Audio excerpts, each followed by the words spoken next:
Alrighty, hello, and welcome to Toonkind DnD. My name is Inky, and I will be your DM for today for the second time ever.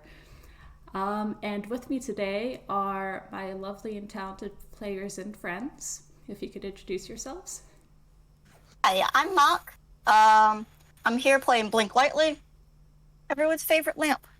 Yes, we love Lamp. Hi, Lamp I'm loves you. Vamp. Hi, I'm Vamp. I'll be here playing Mersel, otherwise also known as the He Who Magic Man or Tobias and Prim's trophy husband. Awesome. Alrighty. Well, I have a small introduction for you guys. And, all right. It's a lovely day in Waddleton. Not to say the place can be any less chaotic than the rest of Inkwell. Visitors and tourists are quick to compare Waddleton life to extreme blustery weather events, but like in a good way. It's early in the morning. Everyone has some place to be. The morning rush is more pleasant than stressful. The avian residents are flying out the door, ready to face the usual chaos of the day. But there's a problem when you're expecting the usual chaos. The usual chaos becomes routine, after all. So when a new kind of chaos ends up throwing a spanner in the works, everyone's left feeling a little off kilter. Maybe to visitors it hasn't been so obvious. It's Inkwell. Things change all the time. Maybe the cold front of drama has collided with the warm westerly of fluffy feelings. That always causes a pretty intense weather phenomenon, no matter what kind of story arc you're in. But to the residents of Walton, it's as clear as day. Something new has invaded their space. Now, Blink and Mersel. Yes. Blink. What are you doing here in Waddleton today? That is a great question. I ask myself that question sometimes. Gosh. This might be cheating to say, but Mersel just gave me a shrug inside my head and goes, "Just lucky, I guess." God. Like, You can't! I absolutely can. He was made for I this. know. Okay, Yeah, I absolutely can. Well, Just like Marcel went on a bus, ride, likely to some other town, and then he got dropped off at Waddleton and realized he went off on the wrong like stop. excellent. Good. Awesome. Blink in my head said something like, "Oh, the plot called for it." The plot directions were clear. Yep. Well, Follow the directions. now I have to wonder, how do you guys meet? I will say that Marcel probably thinks like having been having like accidentally gone off on the wrong town, like pretty much it's right. Like he's looking around, he has probably passed through Waddleton before. It's never really like spent a long time in it. And honestly, Mark, if you're all right with it, we could just make them bump into each other. Like I said, he's literally made for this. Yeah, I mean, are there like, like what does Blink do? It really helps people. So what's he doing? Blink's a helper. Blink's a fixer. Is he rescuing a cat? Okay, can I set up a little like a situation? Oh, please. So I think what might be fun is Blink is probably just like helping someone like move something. I'm trying to think what you would drop out a window to the bottom to the ground, but I'm really blanking on it. Hang on. A very, very Something late smaller. animus tree. At this time, okay. It's Aurora Borealis.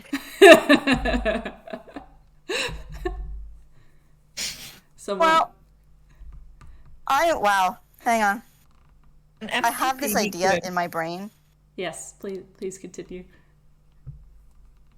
Or maybe it's just as simple as like someone has like their like cart or whatever, and they're going on a trip, and Blink is like just helping them pack, and he's like tossing things up to them. Oh, yeah. Like whatever, like random thing, like here's the alarm clock, here's your hat, here's like Oh, awesome. Okay. the portable grill that you need. And I think one of these is going to miss and go all the way over this cart. Mersel, do you want to make a dexterity saving throw? Sure, let's go. Let's go. And I argue acrobatics. Sure. I'll let you have it. Oh my god. That's a 24. Cool. So you, damn. Would you say that you catch it?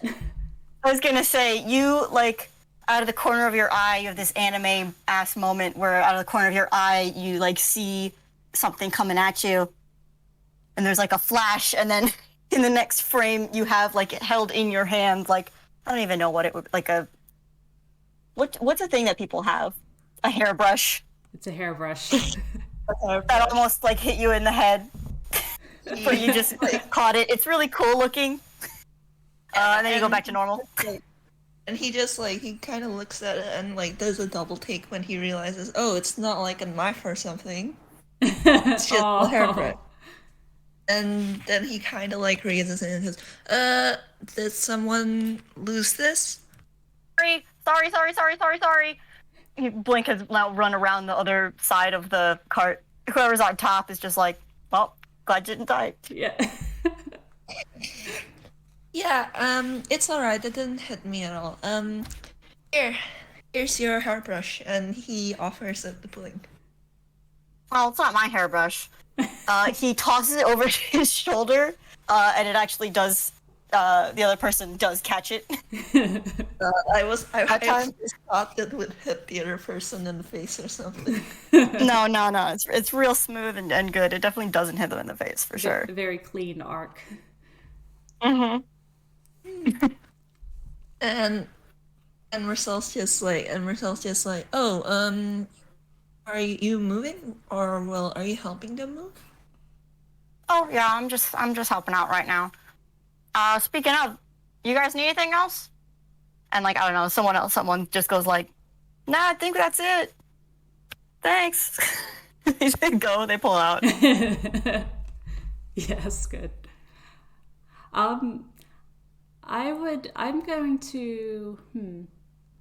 gonna say, as you guys are just quickly talking, make a perception check.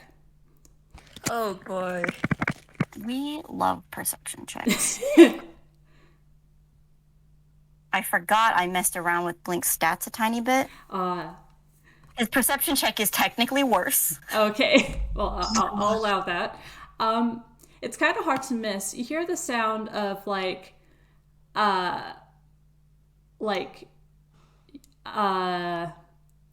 I'm gonna straight up say it. Next to you, in the building next to you, a chair goes flying out the window. Is it going towards Mersel and Blink? No, someone is still sitting on the chair. They land on the street, and it's a duck. Right way up? Right way up, yes. And they're just like sitting there, and they're like shivering. Mersel looks at them, and then kind of like looks at Blink. And then Blink looks at them, and then kind of like looks at Mersel. Yeah, it's just... Alright, okay, I think I'm going to go check on them. If you want to... Yeah, hey, are you okay? Yeah, are you alright, sir? The poor duck is just kind of a little speechless, but just kind of mumbling to himself and just has a 1,000-yard stare. But he's otherwise unharmed. Like you'd think there'd be shards of glass and stuff, but no, he's just like shaking. And can Mersel pull something out of his hammer space? Yes, of course. Alright, first I want to see if he fumble. He does not. Okay. He does not. Mersel actually takes out a very long, very carefully and lovingly knitted like black scarf, which is fun fact. A scarf he got for Animus from Charlie's Nan, and he's actually going to lend it to this dude for a bit and just wrap it around their neck. Blink has been waving his hand in front of this guy's face, trying to catch his attention. The man doesn't respond, but very kind of like like grips onto the scarf for a bit and kind of goes, think Prismatone. Oh God. And he looks over his shoulder at the low window. Well, it's more of a shop window that he's been thrown out of. Actually, it's a cafe that he's been thrown out of. And he grips the scarf a little bit, and he politely hands it back to you, Vamp, and then he just runs off. Vamp confirmed for Toonkind. Oh God, he hands it back to Mersel, and then runs off. Mersel kind of holds it gingerly, and it's just looking into the cafe. And are the windows transparent? Can they look inside? Oh yeah. Yeah, I was gonna ask if Blink could do. I mean, the guy's gone now, but an insight on him or a perception at the cafe. What? Yeah. You can roll either perception. for why this guy got kicked out, probably for if there was an insight. Okay. Or, you can do a perception on the cafe. Yeah, I'll do that. Okay, I'll do that. So. That's a 12 marginally. Okay, that's a 23. That's a nat 20. Well, this won't be very hard for you to miss. But the cafe is in absolute chaos. People are running around inside. They're screaming. There's some curled up on the floor. There's some people running around. There's a Drake openly weeping against the wall. There's Blink, with your nat 20, you can see a little further inside the cafe, and you can see the barista, the coffee dude. He's just leaning on the counter with a very dead, tired expression on his face, and looks completely nonplussed about everything going on around him. That sounds like a bartender to me. Yeah. He's also a black cockatoo with a red mohawk. Mersel takes one look at the chaos inside and just again, I think just trades another look with Blink. Yeah. I think Blink says, "Oh man, I think I've seen something like this before. There's probably a really scary lady in there." Well, I'm sure I can be I'm sure I can be scarier than whatever lady's waiting for us in there. Do you want to check on them with me? Yeah. Nailed it. We're doing it. We're doing it. Yeah. God, I love it. They haven't even asked for each other's names yet. They're both just yes, adventuring sauce. We're used to this. Yeah. Yeah, we're doing it. Yeah. All right. So you head into the cafe, and yeah, the chaos is just the same as it looked up close. Remarkably, everyone's kind of running a little mindfully around you. Someone throws something, it arcs neatly over your head. Someone you gently step over the Drake that's weeping on the ground as you make your way to the cashier. Hello? What happened here? Hello. Can I serve you with anything? Says the cockatoo. No, we didn't come in for drinks. It's just... Oh. And Mersel kind of gestures at the state of the cafe. Oh my god, I'm so super blanking on the phrase. Oh? Okay, keep going. Oh, okay. I thought I was going to get it, but I didn't. Okay. and the barista just kind of glances around. He roll an insight. Both of them are. Also, Blink leans on the counter a little ways down and says, "Give me a drink, bartender."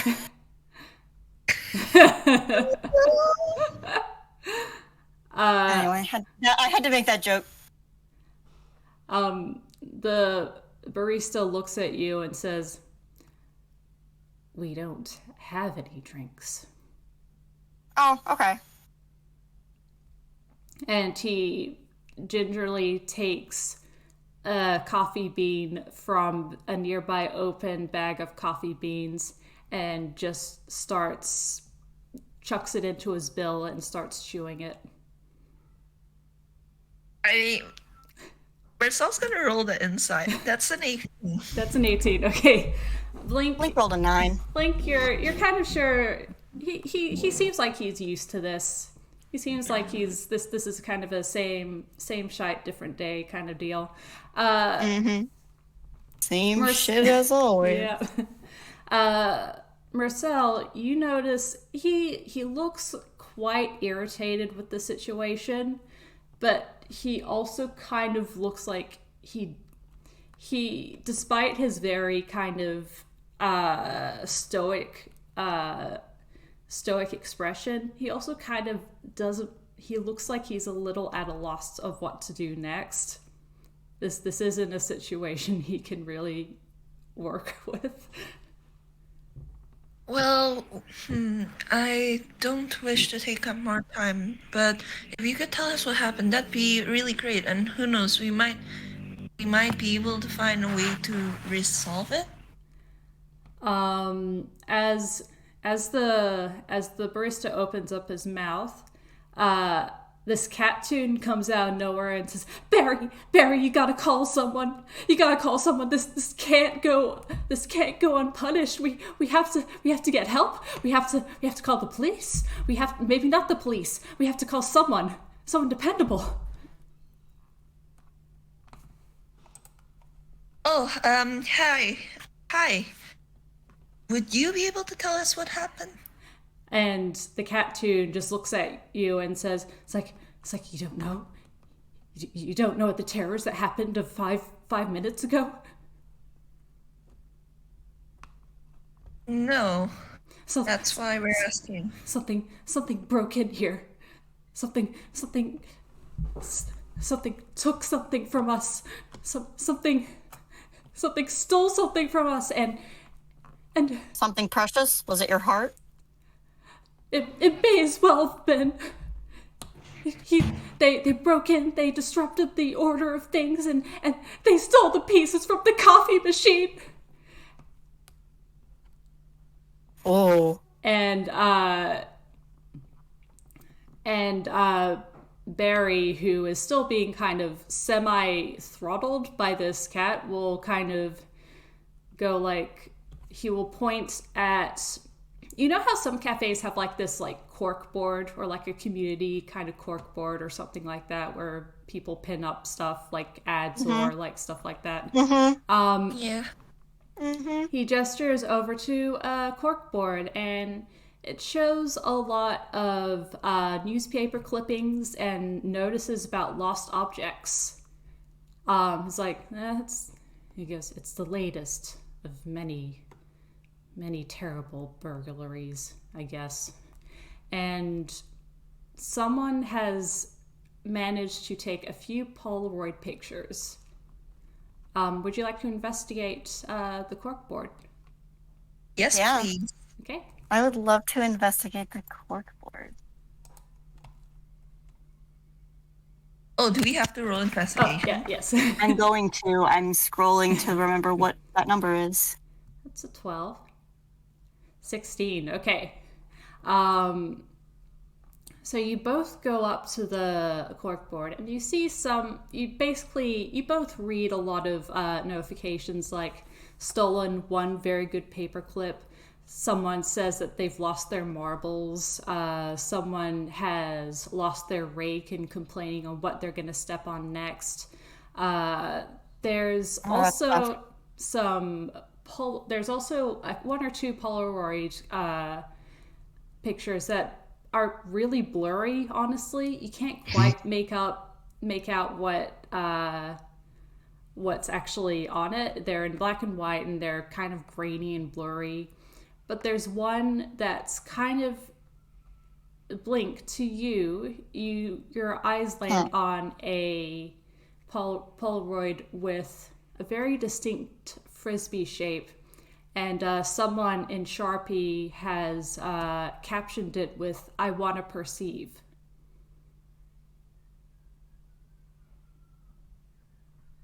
Well, I want to believe that that's nothing, but Does Blink point the picture out to Mersel? Yeah, sure. I think Blink probably like takes it off of the wall as he like says this and like squints at it. Like I want to. The shape is kind of familiar. May I take a look? And Blink hands it over to you. Both of Yeah, you. Mersel looks at it and yeah, like that same flash of recognition crosses his face. It's like, oh. Both of you make a history check at advantage. Oh, well, you don't need advantage. Okay, well, that's a 23. I might. Oh, Yep. no, that's... It's Oh, a 3 and a 6. Blink, you're kind of like, huh? You remember someone kind of shaped like that, but you don't remember them like stealing anything or like. I mean, what's really funny is Blink would not remember them stealing anything. Yeah, they wouldn't. Yeah, exactly. Blink has never seen that. He's never seen that. Well, actually, that's probably why there's the low rolls. It's like, oh no, He's never seen that behavior. So yeah, exactly. Maybe a cousin or Yeah. Mersel, on the other hand, this lines up perfectly with what you know of M1A, because you have dealt with this little UFO trying to dismantle the appliances in the Dodo Studios kitchen, and have even lost a blender to them. Mersel's looking at this and he's kind of wincing because that sure is M1A, and he sure remembers how their last meeting went. Yeah. Oh no. Yeah. So yeah, you kind of Barry. No, I haven't said his name yet. The barista, Barry the barista. the guy came over and said it. Yeah. He's walking over to you with this cat tune kind of clinging to him, and says, "So you know of this creature?"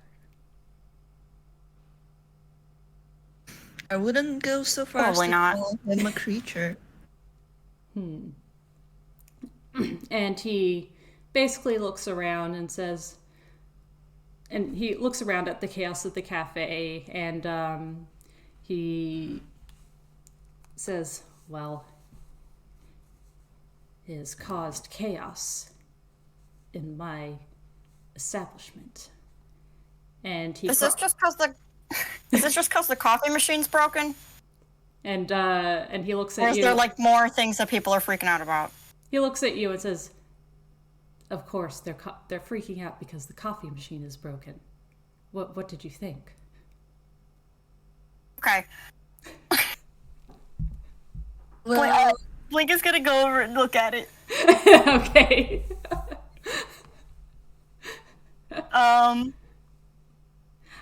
Make a... I don't know if he could fix it, but that's his eventual goal. Yeah. Please. I don't know if he has to look at it first. Have a look at it. You can either, I'd say, roll investigation. Do an investigation. Yeah. I'll say that does it. There's not a lot missing. Actually, there's just a couple of screws that were taken to off the back of it. It's this nice kind of like, it's the really fancy golden piped kind of steamer coffee machine. Like it's really pretty looking actually. And one of the, and a few knobs are missing. But besides that, if you could replace a couple of parts, it would be functional. It wouldn't look the same, but it would still be functional. Wow, well, Barry, this is your lucky day. They've always told me I have a few screws loose. Let me see what I can scrounge up. I'm just gonna make a hammer space roll. Okay. Like you hear Mersel just like snort and cover his mouth. Yeah, he does literally pull out a few screws and various other, like, honestly, as far as knobs, he probably pulls out like a bunch of things that are like little levers or yes, excellent.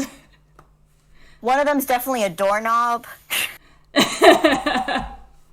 That works. That absolutely works. I'll say it goes to work on this. Yeah. The cat who's clinging onto Blink, you realize that you've amassed a small, hopeful audience surrounding the coffee machine with reverence and hope. I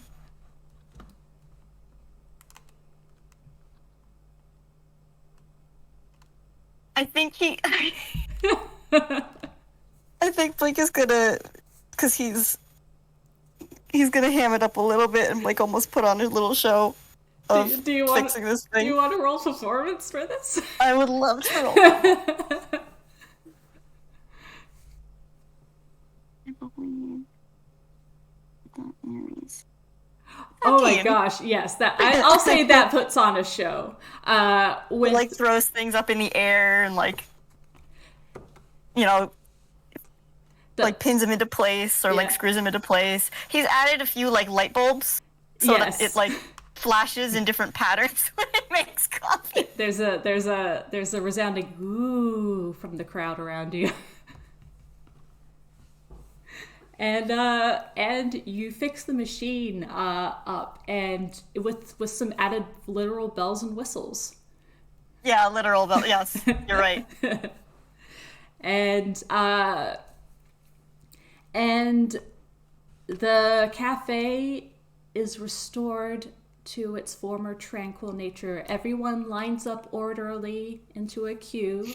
Some people start putting the chairs back up.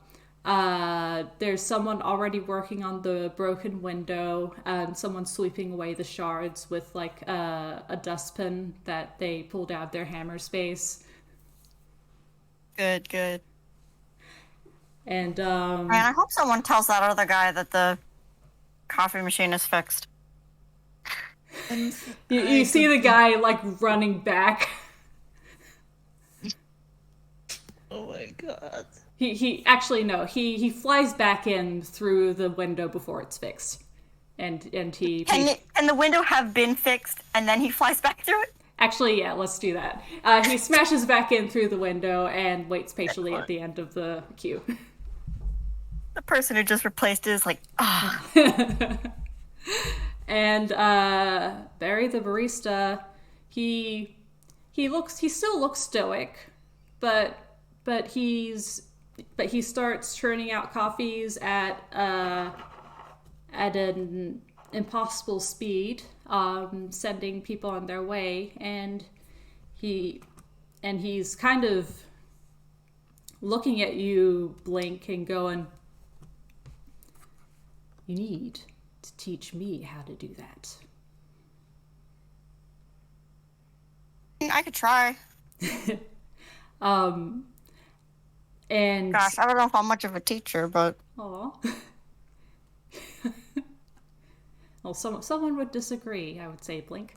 And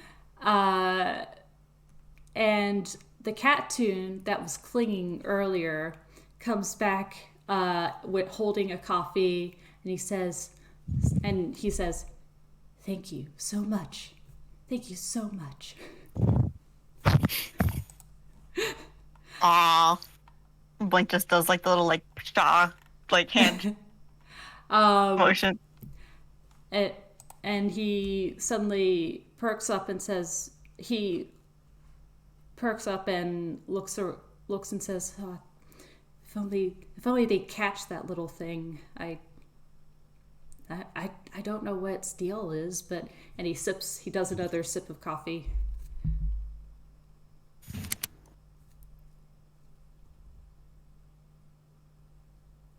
Blink does not even know anything about like M1A's whole deal. Exactly. So Or they like Blink doesn't even know that if they're trying to keep secret. Like yeah. They went to a cafe. A cafe. Who is this? Mersel's just standing here. Mersel. Do you want to get in? Sorry if I've been. No, it's fine. No, it's fine. It's just. All right. He's just quiet. He's been quiet this whole time, looking at the photo and just thinking. And he kind of like looks over at Blink, and he's just kind of I don't think we've introduced ourselves to each other. Oh yeah, hi. Blink Lightly, and he holds out his hand for a shake. Well, it's really nice to meet you. And he shakes Blink's hand. Yeah. I think I do know who sent these photos and who's behind all this. Maybe, but No, I mean I don't know if this fits their MO. Oh, it does. Like I'll just immediately go, oh, it does, and like you don't even have to roll inside. The way he says that, it's like he met M1A when they were in fact stealing from him. The cat. I think Blink. Oh, good. Oh no, you go first. I was gonna say, I think Blink is gonna turn back to the cat and just say, well, if it is who I think it might be, don't be too mad at them. They're working on something important. Yeah, they don't mean any harm really. They're not malicious thief or anything. The cat kind of, he kind of frowns a little bit, and then he kind of perks up and says, "Oh, well, must be very important." And he sips his coffee again and says, "Did you want to go after them or something?" Well, Marcel's kind of like looking at the photo and looking at the cardboard, or it's just, I mean, I guess I wouldn't mind seeing them again. I still want to apologize or something.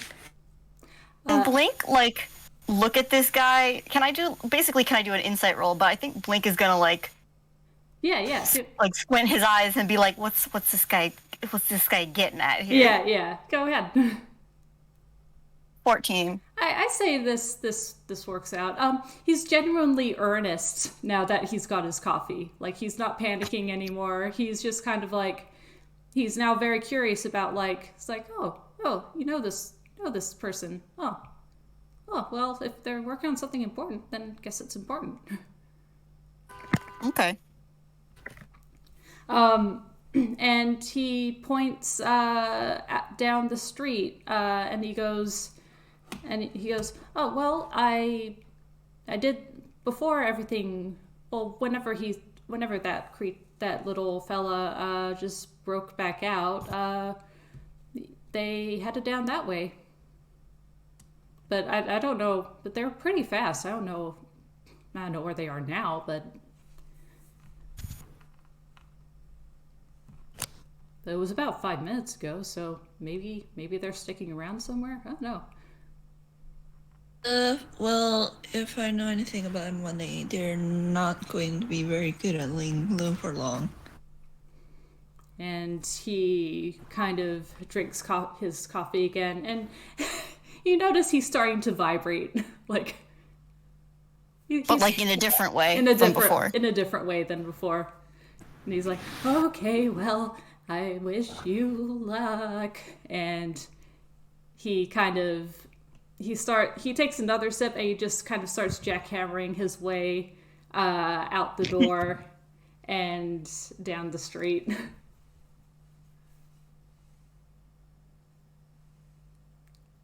Okay, bye. Bye. What do you guys do?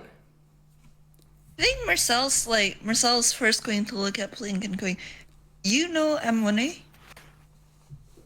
Yeah, I met him I was passing through Toontown, and this nice cat fella asked me to take a look at his vehicle, so I went in, and Blink is going to go into a long explanation of what he was doing before he met M1A. I'm gonna make a real quick intelligence, or I'm gonna go with history roll. 14. Blink explains, and in his head, Marcel's like, "That's Charlie, isn't it? That cat. It has to be Charlie." And I don't know. Yeah. And off the record, I'll tell you, I did not imagine it being Charlie at the time, but really could have been. It really could have been. Charlie can be any cat. Yeah. Any cat. Marcel's just like, "Oh yeah, a cat tune in Toontown, huh?" There's a lot of cat tunes. No, but he's only ever met the one. Surprisingly enough, he's the only cat tune he knows is Charlie. But he's just like, all right. Yeah, I know I'm on as well. Do you want to go look for them with me? Oh, sure. While you're thinking those words in your head, Blink is still in the back, the audio in the background is Blink just still explaining. When we come back in, he's like, anyway, I let them, I give them my hammer so that they could use it for their whatever they need it for. Yeah, they did mention that they needed machinery parts for their mission. They took apart my coffee machine as well. Do you need any screws? No, it happened a while back. Besides, I offered it to them anyway. They seem to need it more than I did. I don't even drink coffee. Yeah, he's just like, I don't even drink coffee, and, well, the only reason I even had that in the kitchen was for the rest of the studio to drink. And I imagine the studio had a great day that day. God, a day without coffee for the studio, so no. Oh, God. Looks at that, oh no. Oh, no. But yeah. Blink does not know what studio he's talking about, so this is fine. What studios, huh? I mean, did Blink watch Star Cause? That's a great question. Does Blink watch movies? Yes, the answer for that is yes. Okay, good. He might have, but that's too vague of a connection for him to put together, just based on your name. No, the thing is, apparently engineer put Mersel in the movie credits. Blink's not gonna remember that, man. Yeah, that's fair. But yeah, he was already up and talking to whoever he managed to drag to the movie theater with him about how cool it was, and he was making pew pew like noises and Oh. He was not looking that closely at the credits at the time. You know what? That's fair. But I think Mercel's just like, well, if we want to go hunt down M1A, we should probably investigate outside. That sounds like a good idea. Alrighty, you guys going outside? Hi, Barry. Nice to meet you. Goodbye. And thank you. He hawks a bag of coffee beans at you, Blink. Oh, beans! Do you want to make a dexterity check to see if you can catch it? Sure. I was gonna ask as just a check, but it doesn't change. Yeah. So yeah. Bye. It beans you in the face. Oh, beans. But you have a nice bag of coffee beans. Bag of beans. Bag of beans. Scene transition. Now we're outside. Yeah. we have to keep moving forward. I'm so sorry. Yeah. Now you guys head down the street towards. You were given a general direction by the other Cattoon, who I didn't get to name. And that was Jerry. Jerry. Let's say it's Jerry.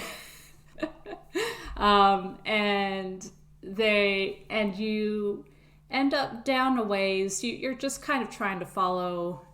There's no trail of destruction or anything, so you feel a little bit disheartened and a bit unsure if this is the right direction. And then you come across a park. And I would like you to make a quick perception check. Okay, perception, huh? This will surely only go well. That's a 12. 12, that's not bad. Oh, That's 5. Dice Parser says 5 and 5 only for Blink now. Oh god, yeah. Dice Parser was like good perception. In this game, it's less likely than you think. I mean, that kind of works for me. So, Blink, you notice, you know, it's like, it's a nice park. It's kind of nice and open, but, and there's this kind of, there's a weird looking fence though, like around it, there seems to be like this kind of weird fence with like tape around it, and the tape is yellow with black stripes. Right. And it's kind of a weird aesthetic they're going for, but yeah, that's kind of surrounding a big section of the park right now, and there's An interesting color choice. yeah. Doesn't seem to match the surroundings much, but Yeah. Mersel, you at least notice that there is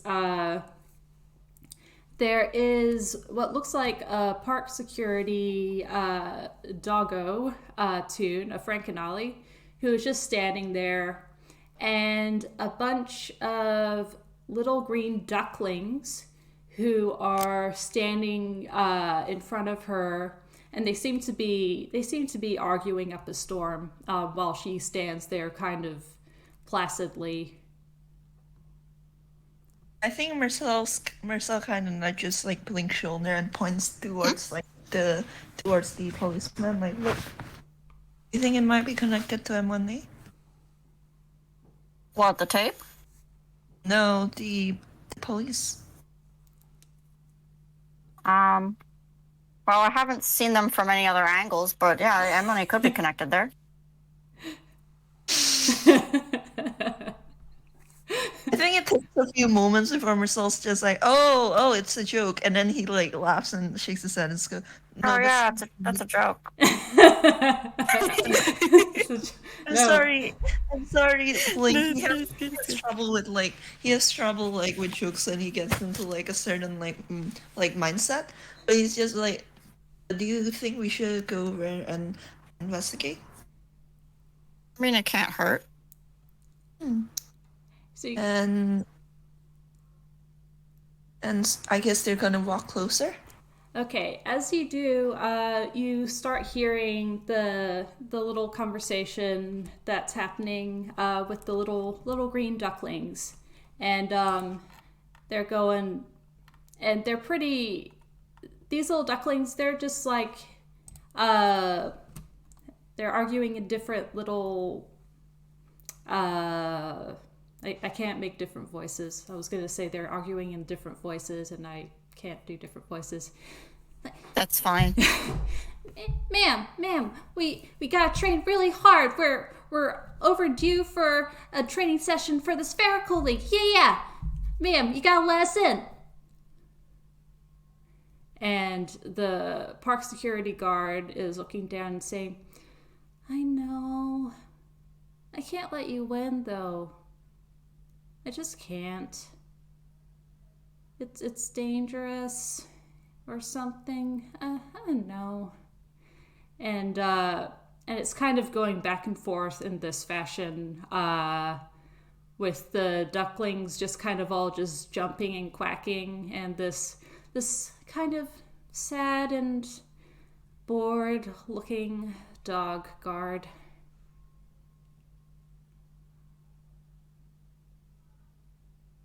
Is there a problem right now? And one of the ducklings turns to you and says, "Oh, darn tootin', there's a problem. See, this lady won't let us into our training ground." And why can't they go in? This is like directed at the guard. The guard kind of like, her ears perk back a little bit, and she's like, "I know, there was an incident with our... I mean, I was just told to stand here, and I don't know, I'm gonna do my best, of course, because that's what they asked me to do, but..." And she points over to someone you haven't noticed yet, who's a little far down the sidewalk, who's kind of just lying on a bench and trying to catch his breath. Blink waves at them. The person who's trying to catch their breath doesn't notice. He's kind of like mumbling to himself, and like he's make an insight. Okay. Oh wow. 21. 21. Damn. He looks like he has been running from something. He is From something. From something. He is Oh no. catching his breath. He is shaken. He is mumbling to himself. This is a very lanky looking bull tune, by the way. He's just Bull tune? like a bovine. Bull. Yep, that makes more sense. Yeah. And he, I mean, I have a lamp tune, so really anything. yeah, anything can be a tune. But yeah, in this case, it's a bovine tune, and he's just oh my gosh, oh my gosh, oh Lord, oh gosh, oh golly, and he's just slowly trying to catch his breath. He's in overalls, and he has like a wide sun-brim hat and gloves, and he's just shaking, and he's like trying his best to catch his breath on the bench. And the park security kind of turns back to you and says, like, "Yeah, he called in, and you know, like he said the place was dangerous, and I don't see what the problem is, but until we're probably gonna have to get a proper investigation if something shook him up this bad, and yeah." And she's a little worried looking at the bull tune, but she's still standing there. She's standing at her post.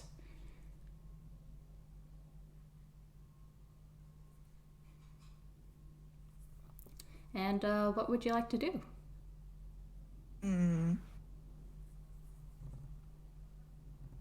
Mersel just I'm sorry, I think I might have zoomed out for the last few seconds because I don't remember what you said at all. It's okay. Basically the park security tune explained that the bull had called for security as something dangerous had happened in the park, and now the bull is just lying down and trying to catch his breath while Sorry, go ahead. While the security guard is standing guard until an investigation can be called. I think Marcel's just going to turn to like the security guard and just, so even if you can't let us in, what was the incident? Can you at least tell us that? And the dog kind of cocks her head and says, I don't know.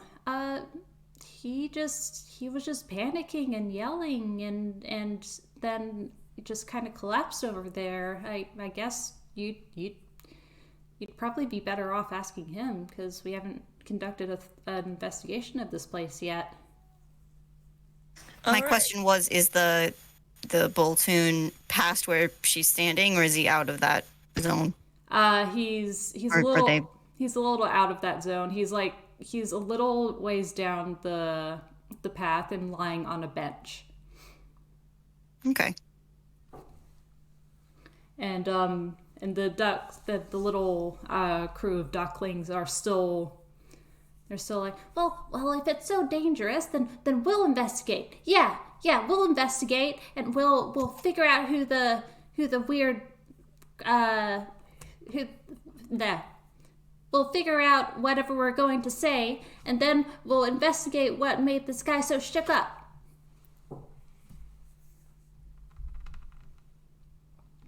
All right. All right then. If you don't mind, he kind of like looks at Blink here and goes, "You should probably talk to that Bolton then." Yeah. You guys gonna go and talk to the Bolton? Yeah. Marcel's going to walk over to the Bolton and kind of like, excuse me. Oh, who's there? Who's there? Oh, I'm Mersel, and this is my friend, Blink Lightly. Hi, I'm Blink Lightly. We want to ask you questions about the incident. Questions? Questions? No, you shouldn't ask questions. You need answers. Yes, you need answers. And this guy is going to kind of, and not in a threatening way, but just like grab onto your grab onto your coat, basically. Lapel, Mersel, and kind of go like, you gotta be careful. It was after me. It was after me. Sir, please, sir, I know it must have been terrifying, but breathe, alright? In and out. You gotta maybe roll persuasion. Okay, here we go. Oh, that's a 16. That's not bad. That's not bad, actually. He kind of goes, I gotta breathe. Okay. And he'll slowly start to breathe. He's still pretty wound up, but he's not nearly as like super panicked as he was a moment ago. He's taking your advice on board. Maybe this will help.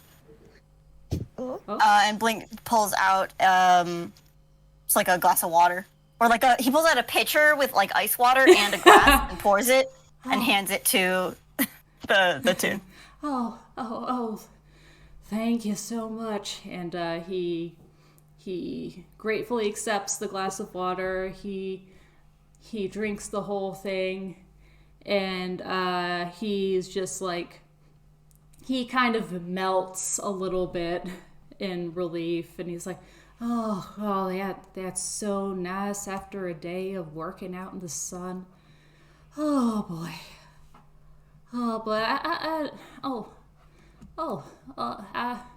Sorry, I was in an awful fright. I didn't properly listen to your names. It was Motley and what was it? Mercy? Mersel. Thank you. And he'll hand the glass back to you. No, I think I'd know if you were Mercy.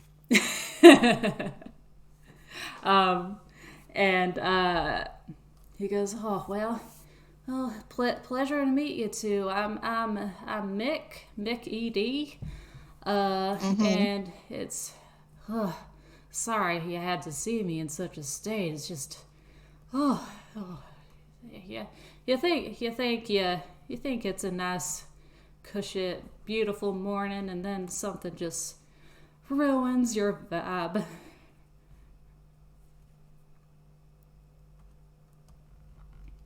And he tilts his hat back a bit, and he sighs and says, "Oh, well, not like I Oh, I can get back to work anytime soon. I still have the shivers. What are you doing? Sorry? What kind of work are you doing? Oh, well, and he looks over at the park and he points, and you now see in the middle of the park, you see a lawnmower. And he's like, well, I was just on my morning shift, and I was making the park look all nice and tidy when, oh gosh, and he's a little bit shaky again. He goes, oh, well, there's this terrifying creature that suddenly started chasing me with while I was out mowing with these great big soulless glowing eyes and shrieking with a horrible voice. They said they were reaching out for me, and they were telling me that they needed that and that they needed the parts, and I was in such a state of shock. I don't know what they wanted from me, and it was like it was your parts. They wanted my parts, and he grasps at like his chest and like his stomach, and he's like he's shaking. He's like, oh, I'm sure they wanted something terrible. No, Marcel's just gonna cut him off before he starts thinking that when he wanted his organs or anything. It's just like, no, they wanted your lawnmower parts. And they wanted some screws and stuff probably. And the cat and Mick is kind of like, you sure? It was awful. He was chasing me so quickly. Are you sure? Yeah, we're sure. We happen to know the person you're talking about in question. They were not trying to hurt you or anything. Yeah, roll persuasion, because this guy is like, he's very cynical about it. It was a very scary encounter. Oh wow. 24. Yeah, he kind of starts rethinking, and he's kind of like, well, I suppose it did seem pretty small, and maybe it would have been hard for it to actually like abduct me or something. Oh yeah, I feel right silly now. It's all right. It's all right. It's never silly to feel scared of something. We're just happy that you're all right now. And Sal's just gonna like give his best smile. I'm sorry to ask this of you, but did you happen to see where they went? And Mick kind of, he scratches his head and is like, oh, I was in such a panic. Maybe it'll help if I maybe retrace my steps. Yeah. Let's do that. And he gets up and dusts down his overalls, and he heads on over to the park security guard. Oh, all good. Oh, there's another dog. There's a dog IRL. But he's heading over to this dog, and he goes... The police dog. The police dog. Oh, the guard dog. Yeah, the guard dog. He's heading over to the guard dog, and he goes, I'm sorry for the trouble, Lucy. I think I might have figured out what went down. And she looks at him and goes like, oh, okay. Oh, wait, does that mean I can go? And he's like, oh yeah, you can go. You don't have to stay here anymore. I'm so sorry. You can call off the search right now. I think things will be fine. And Lucy, the security guard dog, kind of, her tail is starting to wag, and life is starting to like enter her eyes, and she's like, oh, wait, I can go? Oh my gosh, I can go. And she suddenly rips rips down the fence, and she rolls everything up, and she's like, okay, hope you feel better. Okay, bye. And she's now running laps around the park. Nice. And the small group of ducklings are looking at each other like, oh, that was weird. Okay, all right, Midori Mallards, assemble. Okay, we gotta work really hard for the Spherical League, and we're gonna kick everyone's butt. And everyone pumps their fists and go, yeah, and they rush into the park as well. So you guys now have free reign of the park. And Mick is heading towards the lawnmower.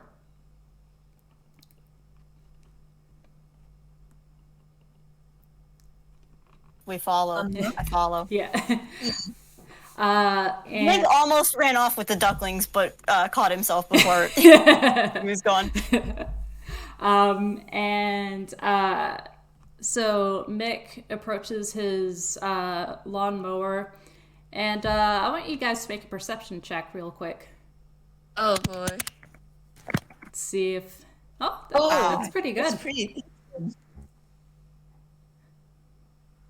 Oh, that's pretty good. I'll give you that. So you guys notice that the grass, of course, is not properly mowed, and in a way that you kind of, and because you assume it's because this poor guy got chased around. Yeah. It's not in nice neat lines. It's not in nice neat lines, no. Is it one of those push mowers, or is it one of those rideable mowers? It's a push mower. Hell yeah. And Mick is now trying to start up his mower. He's got one of the pull starters, and he's revving it up, and he kind of goes, oh well, gosh darn it. Well, it's like you said, some parts might be missing. And he looks around and kind of goes, oh, well, it's a rat mess. Let me think. Where did we start? And he looks down at the lawnmower and scratches his head and kind of goes, oh, what a mess. I'm gonna have to tidy this up when I get the chance, but oh, where did I start getting chased? I'm so torn between Blink looking at this mower and Blink trying to, like, follow back the tracks of this thing. You can flip a coin if you want. No, I think, since they're still on it, Blink is gonna try and, like, reverse engineer. That's a different thing. Yeah. Check to see. But he's gonna try and, like, follow back the tracks. Yeah. Okay. You can. Which probably leads to him in the background while this guy is like thinking out loud. Yeah. Blink just walking back and forth and like coming closer to the front and then moving away, and then like definitely does like a couple of like loops. Well, actually, Blink. You say you're following the track. Yeah. Okay. There is actually a path I want you to follow. So you follow, it's a straight line. You walk and you notice it's a straight line from the lawnmower to the first turn, and you walk in, like, it feels like a semicircle. No, it's not a semicircle. It's a full circle back to the length, except it's a little bit closer in. And you realize that you're slowly walking around and around and around into a spiral. And you don't quite know you don't quite know what the method is here. But yeah, you walked one straight line, and then you're now walking in a spiral until you end up in the very center of it. What's there? There isn't really anything there, but you're kind of scratching your head, like, huh, what is this? And Mersel, I'm going to allow you this a little bit as well, but I'm going to give Blink advantage. Both of you, hell yeah. Both of you roll perception. That's an 11. Oh, that's 11. I'm just gonna like. Oh, 18. I'll give you the 18. Blink, you realize that if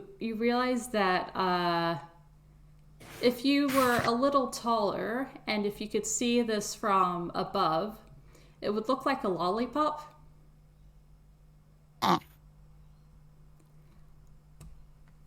It's funny that Mersel didn't get it because he's a tall one. Yeah. Maybe he's like, God, he probably like hits his forehead on a tree branch or something. Oh no. Blake, do you want to report your findings? I mean, yeah, he's gonna come back. He's like, well, so I started following the path back, and then it kind of turns, and it keeps turning in until you get to the middle, and it's kind of like a lollipop shape. Did you do that on purpose? You do lawn art? What? He turns to Mick. What? No. I didn't do. I was just running. I was running, and it kept chasing me.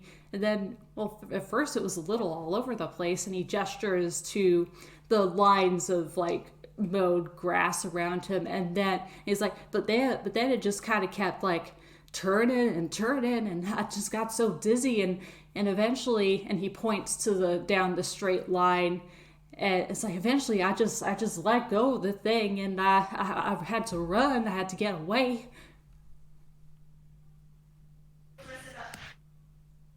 Can Mersel roll an intelligence roll to see what the deal with this is? Yes.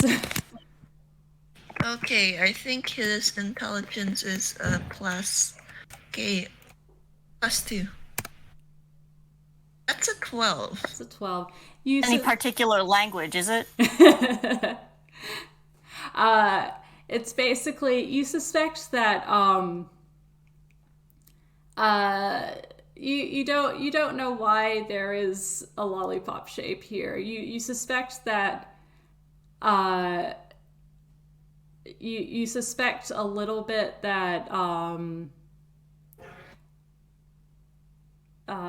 what can I give you from that?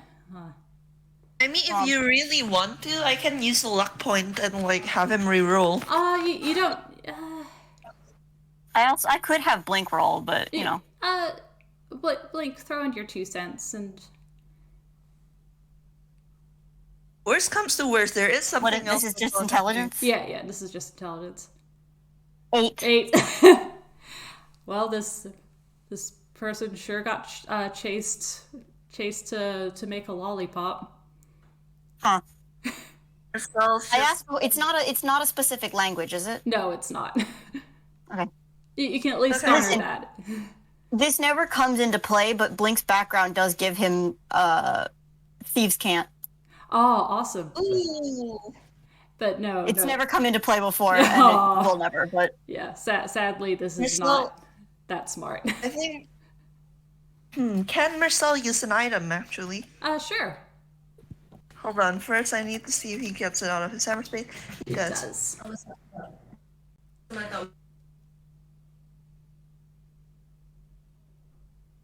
Sorry. Please tell me y'all didn't hear my real name, and if you guys did, it will be edited out in the final thing. I did not. I didn't get it.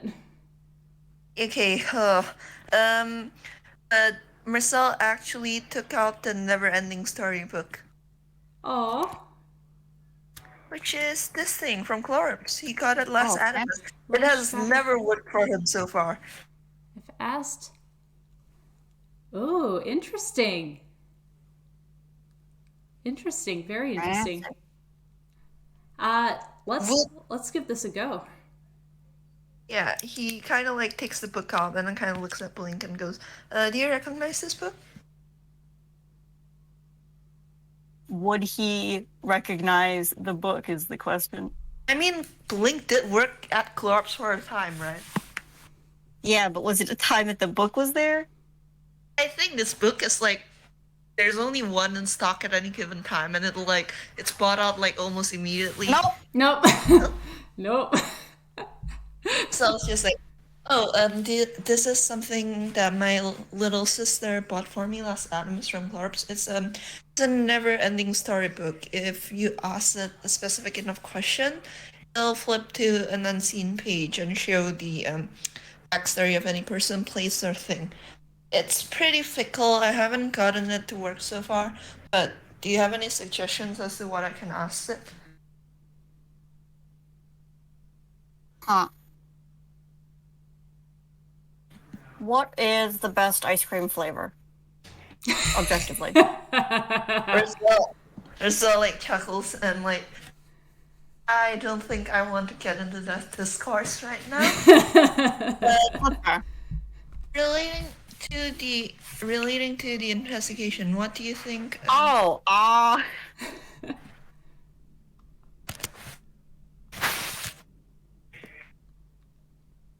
mean, we could. We could ask it where M1A went. Now, I don't want to break the shape of this story too much, but we could ask it where M1A is or is going to be. Oh, we could.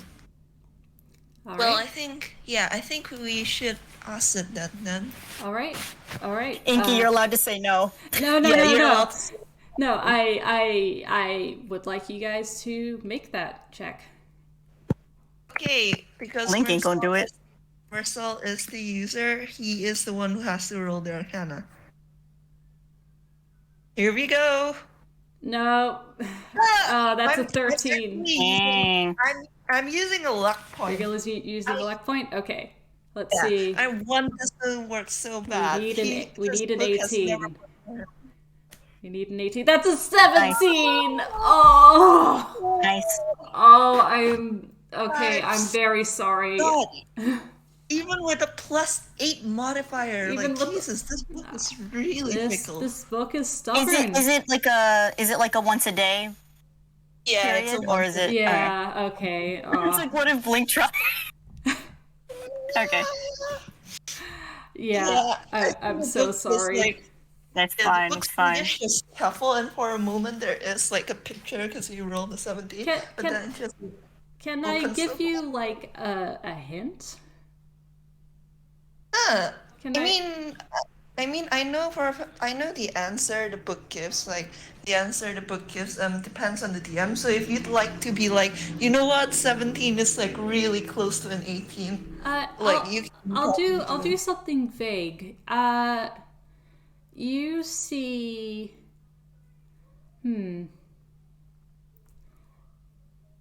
You see a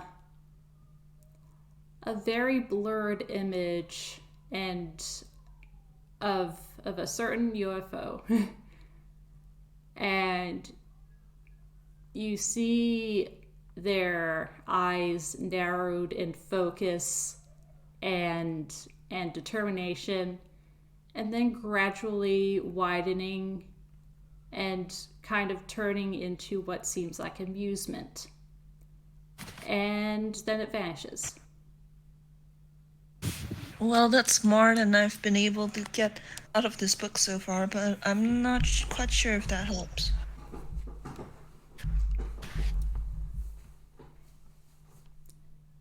Did Blink see it at all? I feel like Mersel is tall enough. I'm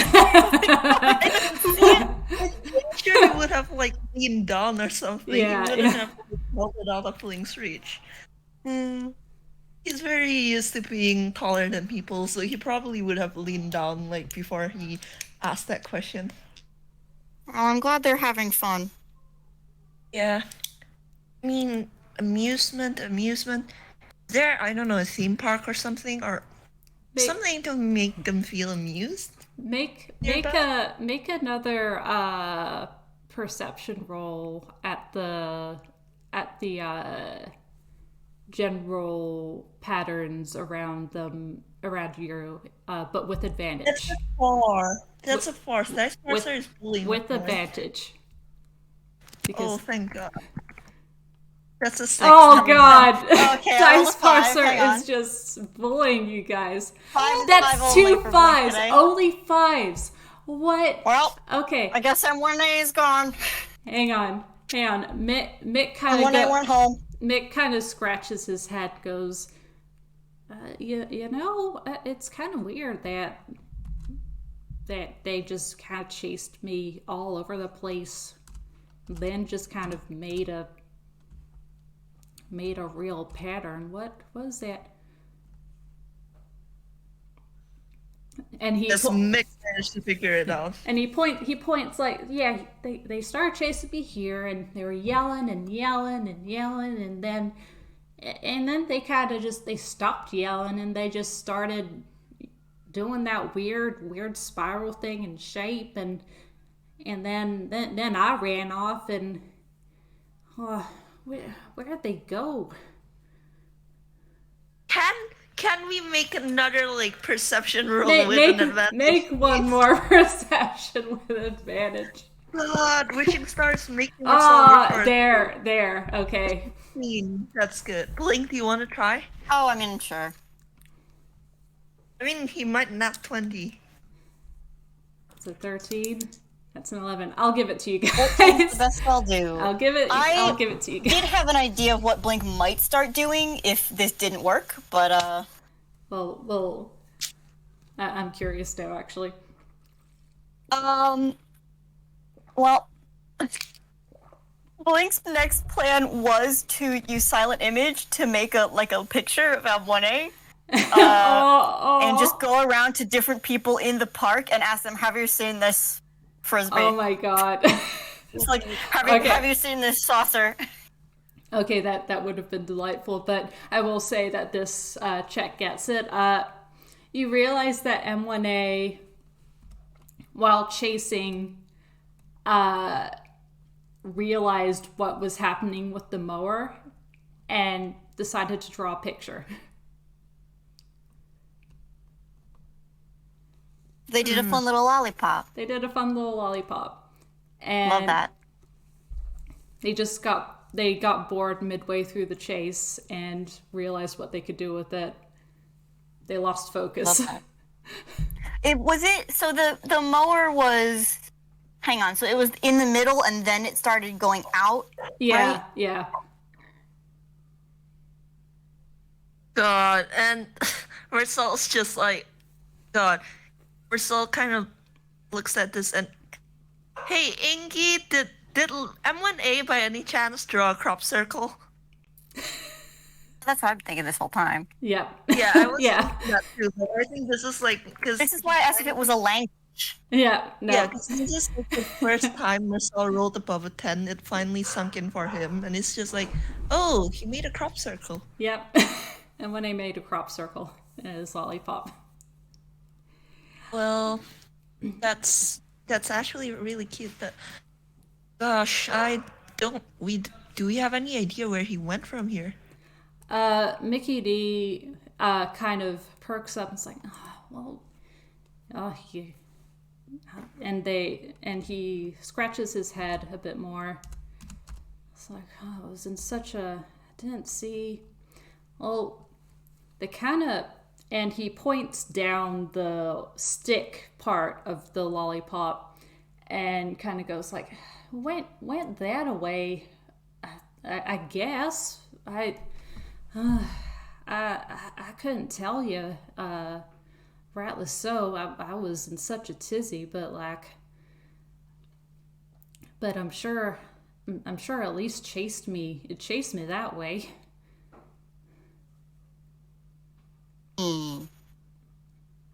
If you like. Blink is gonna just walk that way and keep going until he runs into something. Well, lucky Mersel's for you. just thanks for the help, Mick, and just kind of like go up there, Blink. Oh well, have a good afternoon. Yes, I hope you find your friend. I'll see about. Well, this shape is pretty cute. What do you say? They'll fire me if I keep it here, I guess. Oh well, and he looks down at his lawnmower and kind of scratches his head. Oh, now how am I gonna fix you? I know. Blink is leaving. I can't. yeah. We didn't get to it. All good. He'll figure it out. There'll be some spare parts somewhere. Blink is distractible enough that he has completely forgotten that the motor's broken. And I guess you guys start strolling down a street. Down as the late afternoon begins to set in. And with that, I think we are going to take a break. Yeah. It's been about an hour and a half. And we're about halfway through. Woohoo! Alright. Alrighty. I'm gonna leave the computer for a moment and... Yeah. Everyone take a stretch, drink some water. Everyone in the Chestnut Gallery, make sure that you're stretching and having some water as well. Yeah, I hope you're having fun. And also, God, the parser really grabbed Mersel by the throat. I got it. I'll be right back. Yeah. It's just bullying you guys. There are some checks here that are funnier if it's lower, but at the same time, it's like, please see it. See it. I know we have to roll 3 times, even with the advantage, just to notice the crop circle. Yeah.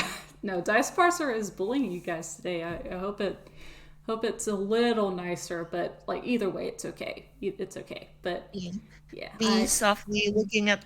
Mersel has a +8 in Arcana, and he still hasn't put to work once. I am flabbergasted that.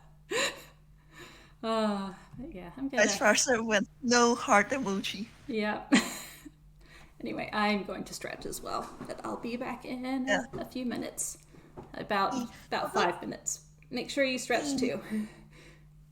Although it actually kind of makes sense that the book never works for Mersel, because the Neverending Storybook is kind of you can consider it kind of a shortcut, because it just gives you the answers to a question.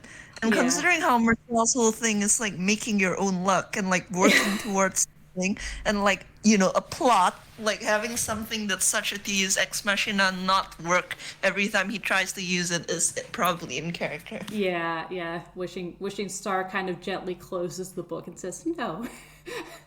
Yeah, no, the plot wouldn't be fun if you do that. Yeah. Anyway, I'll be back in a bit. Yeah, I'm gonna grab some pastries, Jack. Oh. But yeah, I'll be back in a bit.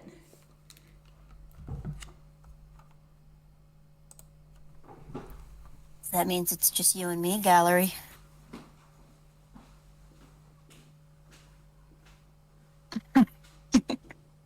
Hello. How's people doing? How y'all doing?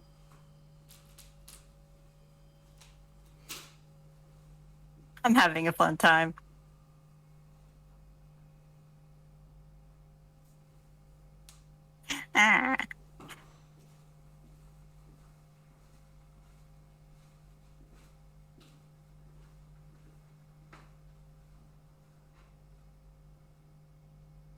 I mean, I feel like Mersel is often the straight man, but Mersel's really playing the part of straight man in this one.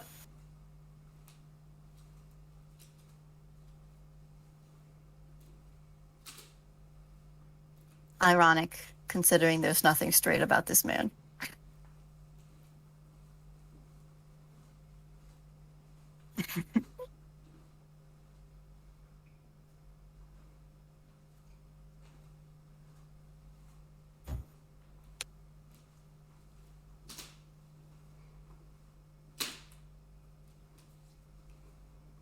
Good times.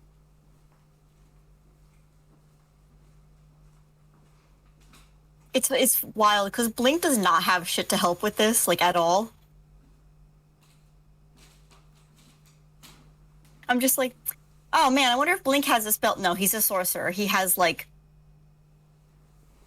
what is it? He has like 8 spells total, and they are all light themed or electricity themed for the most part. Yeah. Great cosmic power. Maybe amount of spell slots.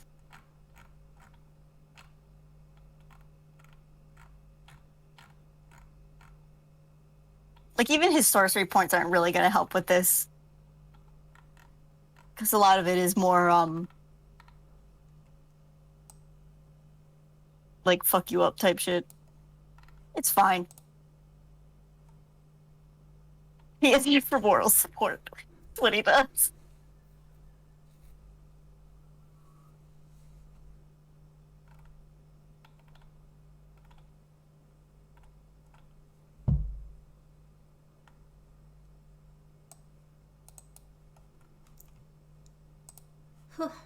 Okay. Here to help.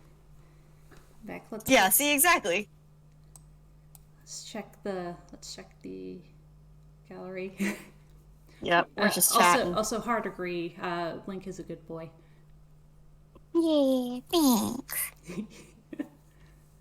I mean, one of his personality traits that he's had since the beginning and that I don't always get to lean on as much is just like, there's nothing I like more than a good mystery. So he's going, man. He's just going with it. Gotta solve this mystery. Or rewrite history. Waddleton. Woo. I want to retrieve. I want to perceive. I want to retrieve.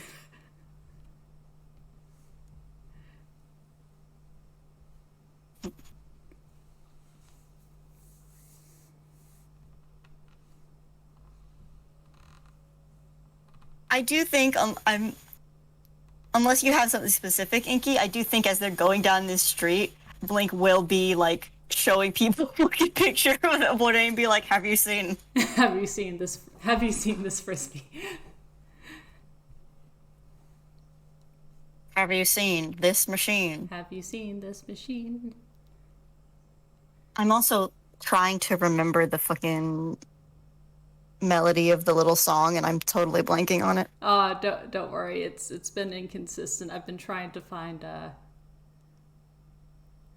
I've been trying to figure out a melody, but maybe M1A doesn't even know the melody. It's highly likely that they don't. But yeah.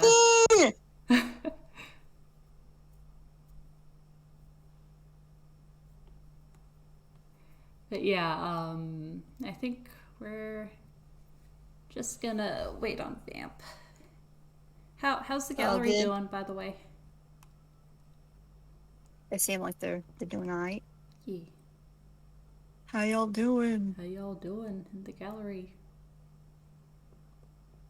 I was saying, like, Blink does not have shit for this, like, at all. I love him, but, like, oh my god, he's not...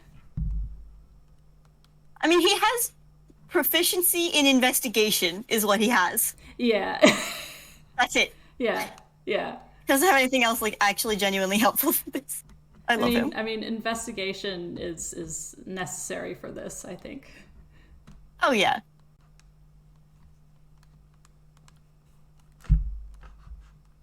Oh, he does also have enhance ability. Ooh, that might be handy. But it wouldn't have helped. It just gives you advantage. Yeah. Dice Parser has a freaking vendetta on us. Yeah, no, Dice Parser is being extra mean?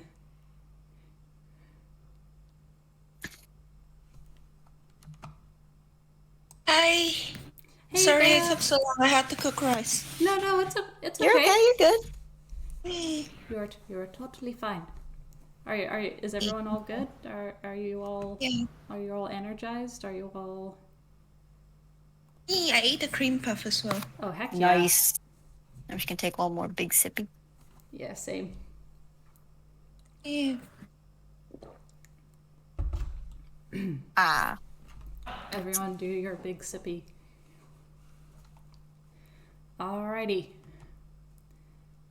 Are we... Also, Vamp, I just want... Vamp, let me know if I'm talking too much or if you want to say something. I feel like sometimes I do that, but I don't know if that's happening. No, If it's you're just, fine. like, vibing. No, it's fine. It's fine. Sometimes I don't know what to say, so like I just default to letting someone else take the lead. Okay. So I was trying to, like, take a step back, but then no one was saying anything, and I was like, oh, fuck, what do I do? Oh. Well, yeah, Vamp, let us know if we talk over or stuff like that. It's nice to just vibe, but also it's nice to we're also kind of like, okay, do you want to... The kind of thing, like, you know this already, but also... Yeah, just a reminder.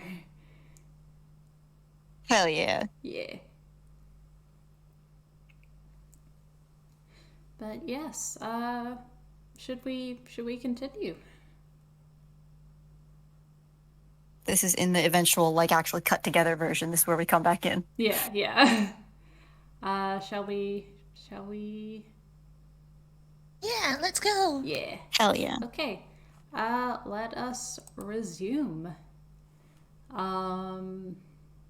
In about 3, 2, 1.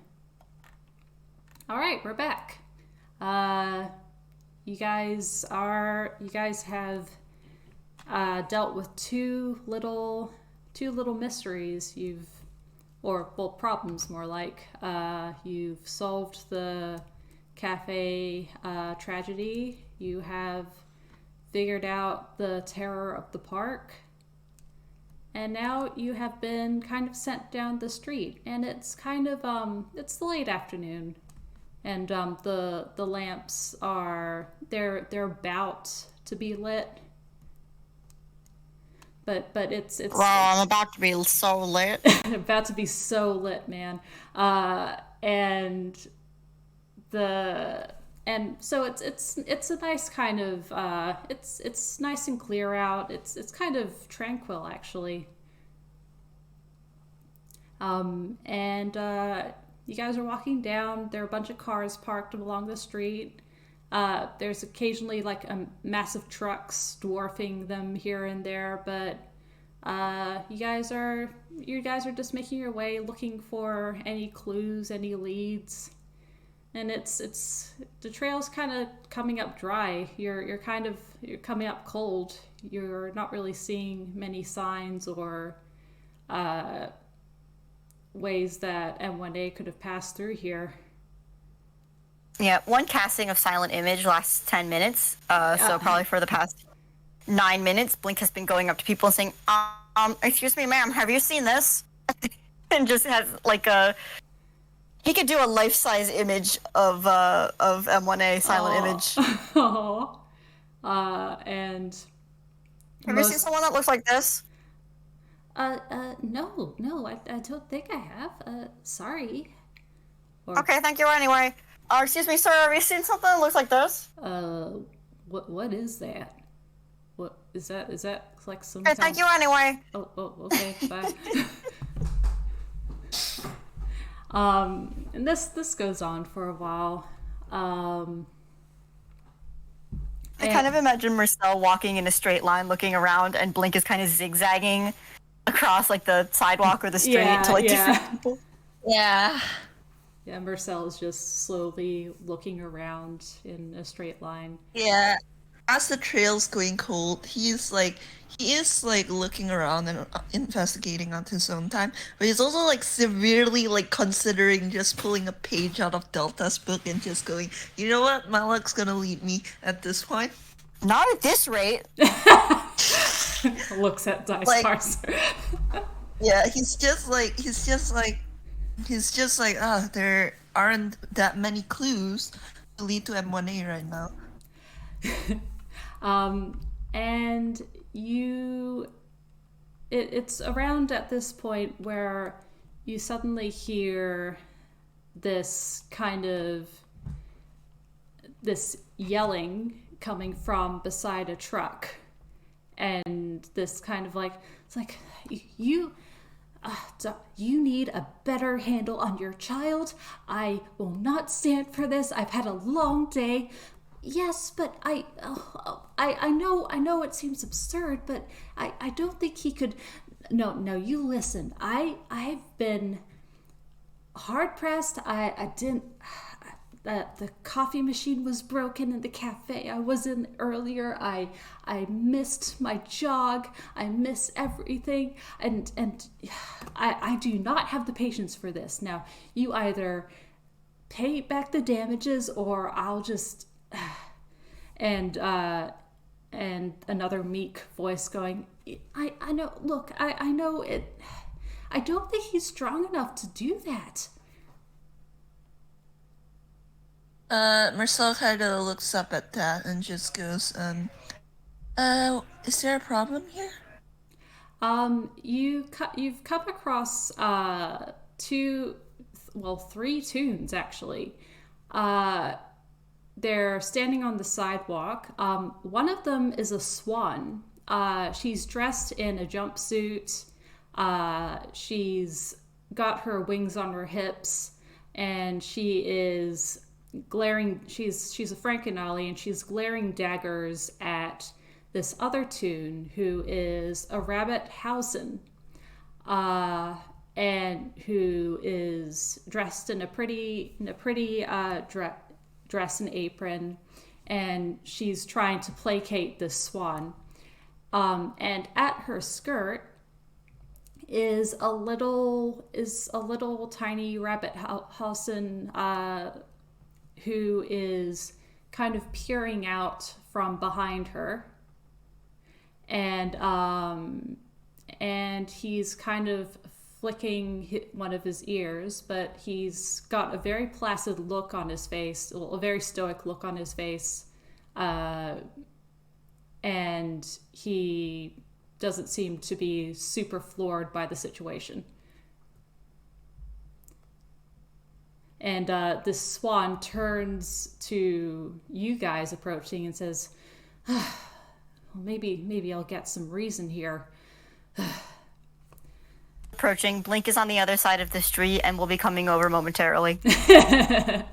Oh Lord, Blink's coming. Oh, and he's just... Oh Lord, Blink's coming. Here comes the boy. Hello. He is here. And which is just because Mersel said, like, hey, what's going on? Yeah. So you just do that for a minute. Yeah. Yeah, and Mersel's just like, well, what is going on? Can someone explain to me? Well, maybe you can help me out here. See, this kid, and the swan points at the little rabbit, who's kind of glancing up, stoic and plain-faced at her.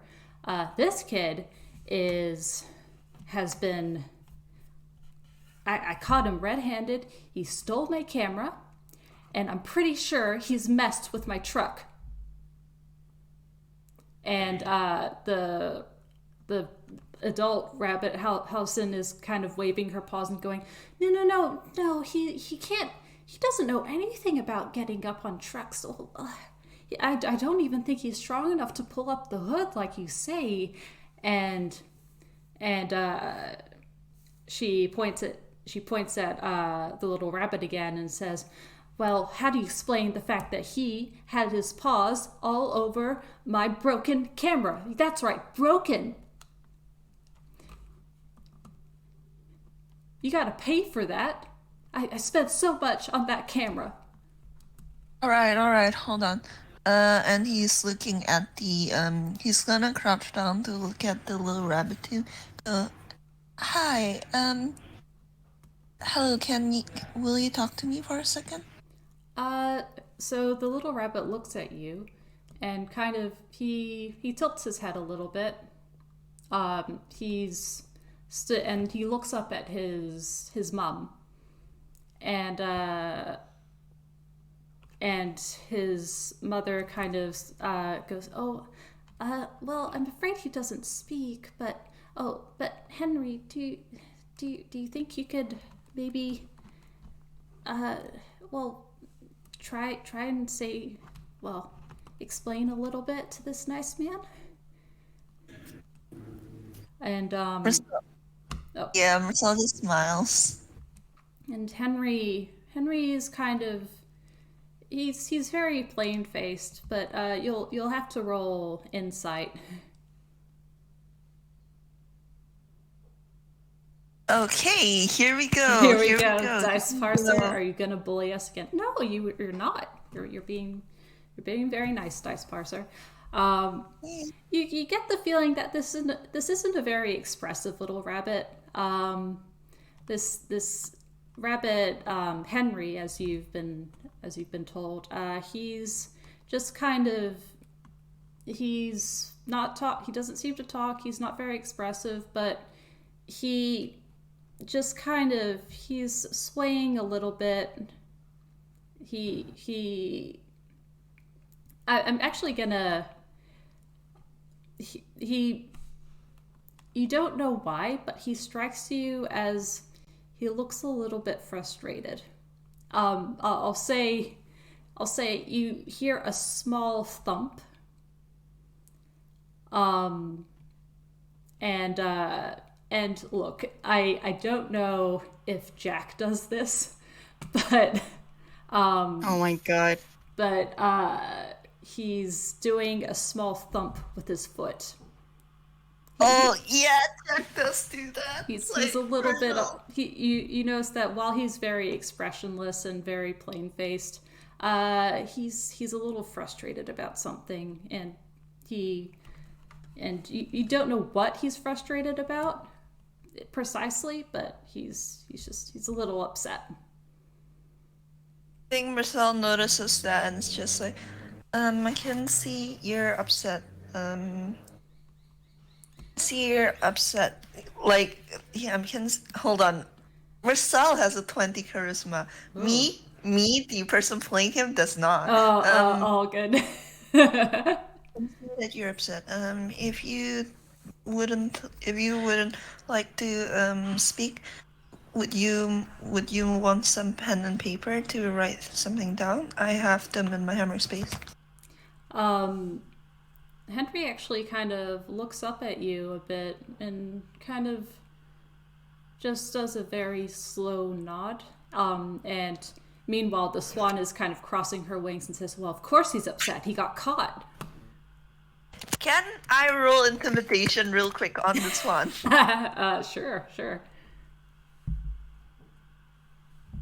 Oh my god! I didn't think of upon meeting this character, and I just have to say it for posterity. She's a real gaslight gatekeep girl boss here. Okay, so yeah, Mersel just rolled a 28 on intimidation.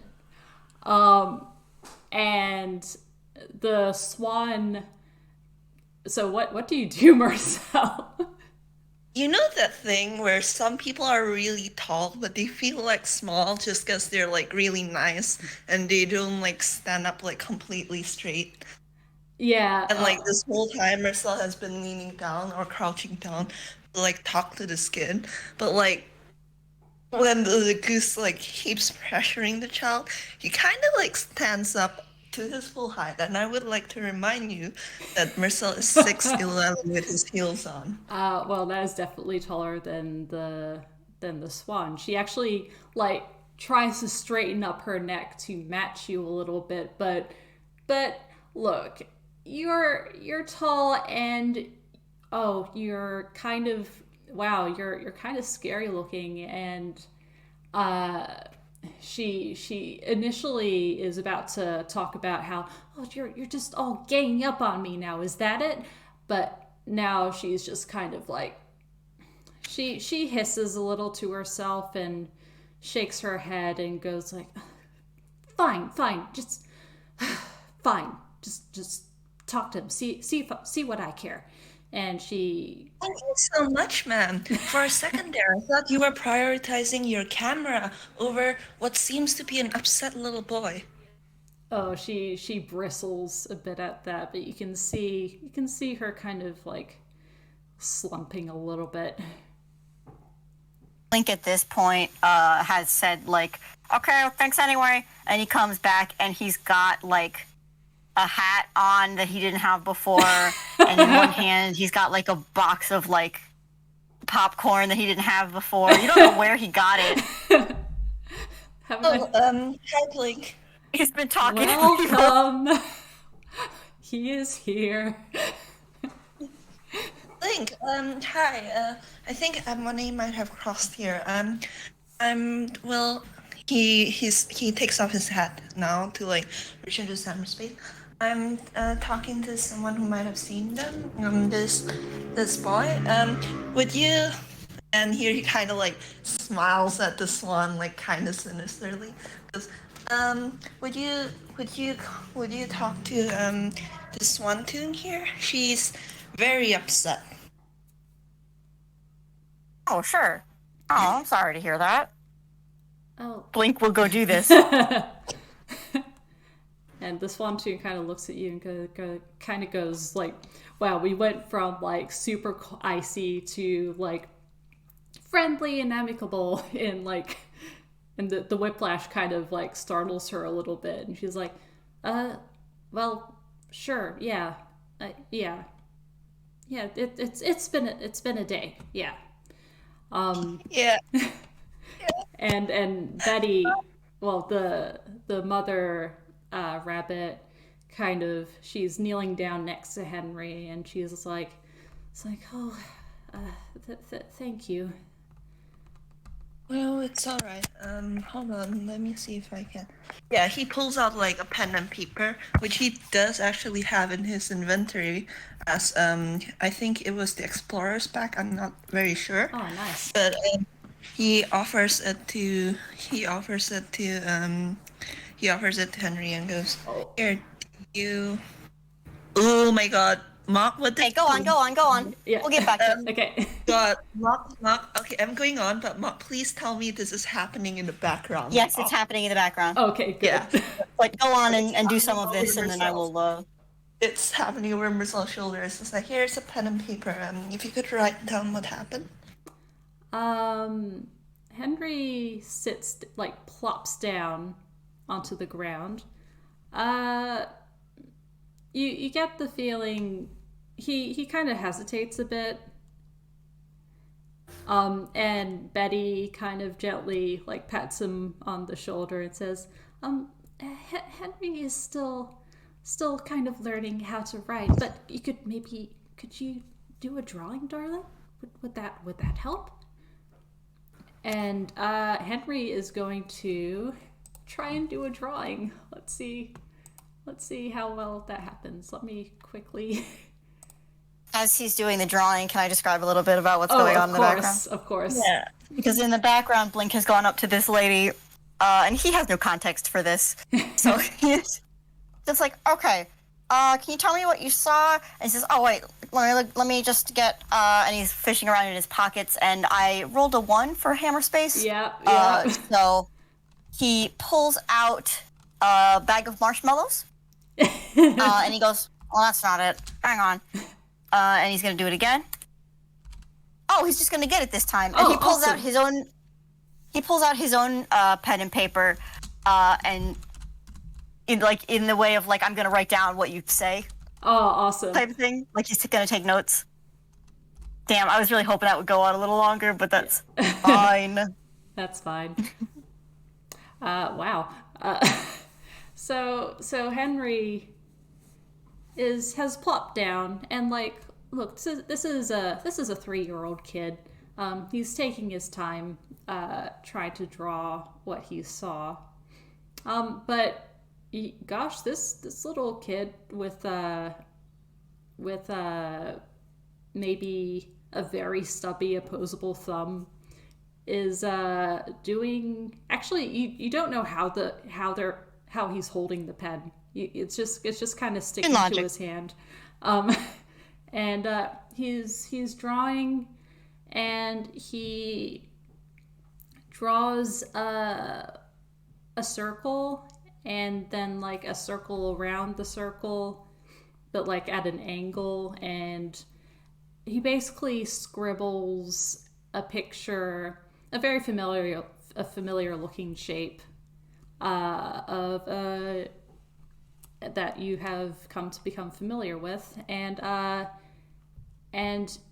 you also notice that he is drawing a blocky shape that you figure out pretty quickly is the truck, and a line above the hood, which you realize is the hood being popped open, and also an arm holding it up. And Betty, the mother, is crouching and frowning and kind of going, "Oh, well, that's very interesting. Henry, are you sure this is what happened?"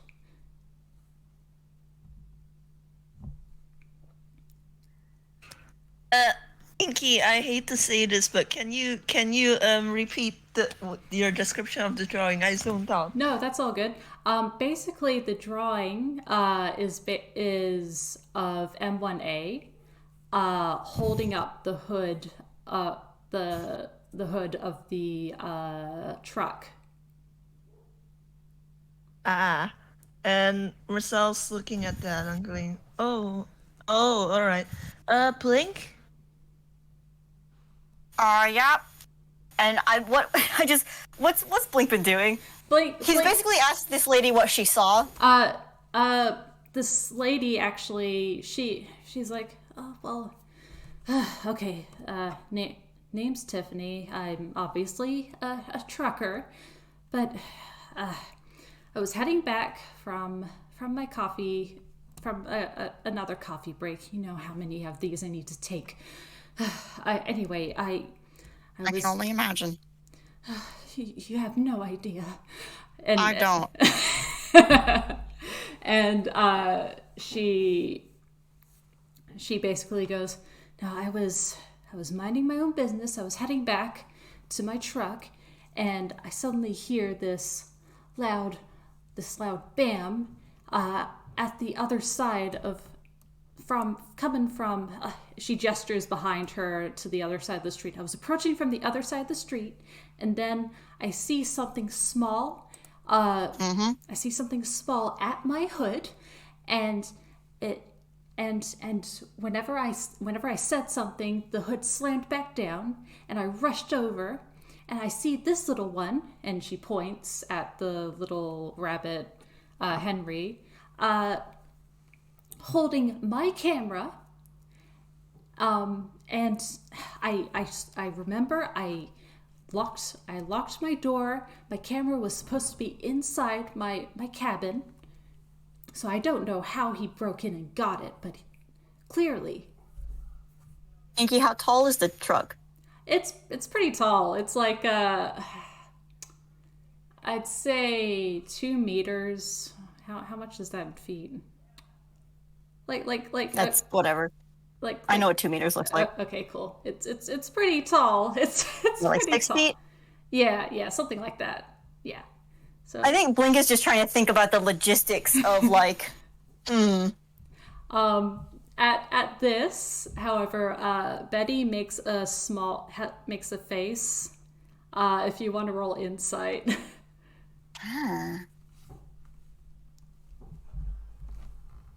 Oh, 18. She looks a little like she looks a little nervous about the break-in part, because she looks at Henry. You could see her, you remember her adamantly defending that Henry could not have been strong enough to lift up the hood of the truck. But she seems a little quiet and doubtful about the theft of the camera. And yes, no. No. You first. No. I didn't have any like very specific thing to say. No, I was just gonna be like, Sal just like calls Blink and like goes over and it's just like, "Oh, Henry drew a picture.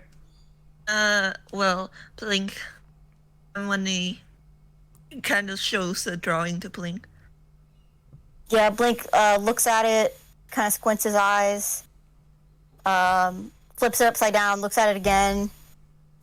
It's a good drawing for a 3-year-old. Rolled a 24 for it, so. Oh yeah, no, he was holding it upside down. I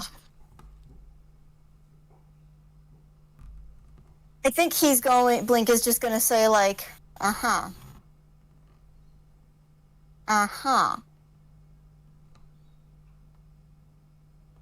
Yeah. I don't know what this means. So I'm pretty sure Emily was the one who lifted the hood of the truck. Oh yeah, that makes sense. And I'd hazard a guess that the camera is broken because of them as well. Is the kid still holding the camera, or is it does the other lady have it? The lady has it. Tiffany snatched it back. Okay. Can I see that? What? Oh, sure, I guess. And she hands it back. She hands it to you. But you look at the camera, and because you're holding it, honestly, I'm gonna give it to you. It doesn't look too badly. It looks like it. You notice that the flash bulb has been broken, but that's the extent of it. There's no camera flash. Are there any pieces missing? No, actually. Huh. Okay, well, hang on. I got just a thing for that. God, for a second there, I thought that Blink was going to unscrew the light in his own head. Man, that would be funny, but also those are his eyeballs. He needs those. Yeah. No, but he reaches into his hammer space and just gets like a different little light and like switches them out. Oh. Is this the kind of camera? Is this like a digital camera? Is this like a Polaroid camera? It's a Polaroid camera. It's an older camera. Are there any pieces of paper around on the floor?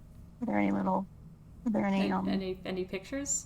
Any pictures around the area?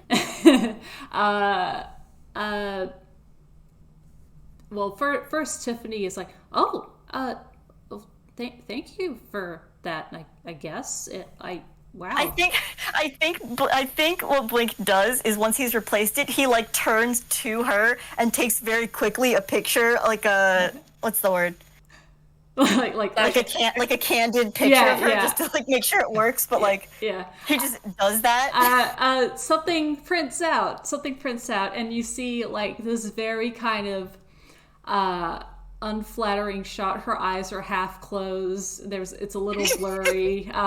You basically took the picture while she was talking. So, and that's fine. He hands the camera back to her and says, "It works now." And she kind of looks at the picture and kind of goes, "Please tear that in half." Okay, he does. Henry is actually going to perk up at the sight of that, and he is actually going to roll hammer space. Okay, cool. Oh, no wonder his drawing was so good. He had a reference. He takes out a picture. He takes out a Polaroid picture. And hands it up to you, Blink. Because you were the one with the camera. And it's a very grainy, blurred image. But it is basically the same thing that he drew. Oh, I see. Video evidence. Well, no, not video evidence. Photographic evidence. But you notice that he put in more details in his drawing to fill in the gaps. Of course. The flash wasn't working. So it's very kind of blurred and gray and grainy. Oh, nice job working from a reference. That's pretty good. Henry kind of he looks up at you and does a little hop. Oh my god, baby. What do you do with the picture? My first instinct was to say tear it in half, but that's not what we're doing right now. It's like the Oh my god. impulse. Just like I don't know why I did that, but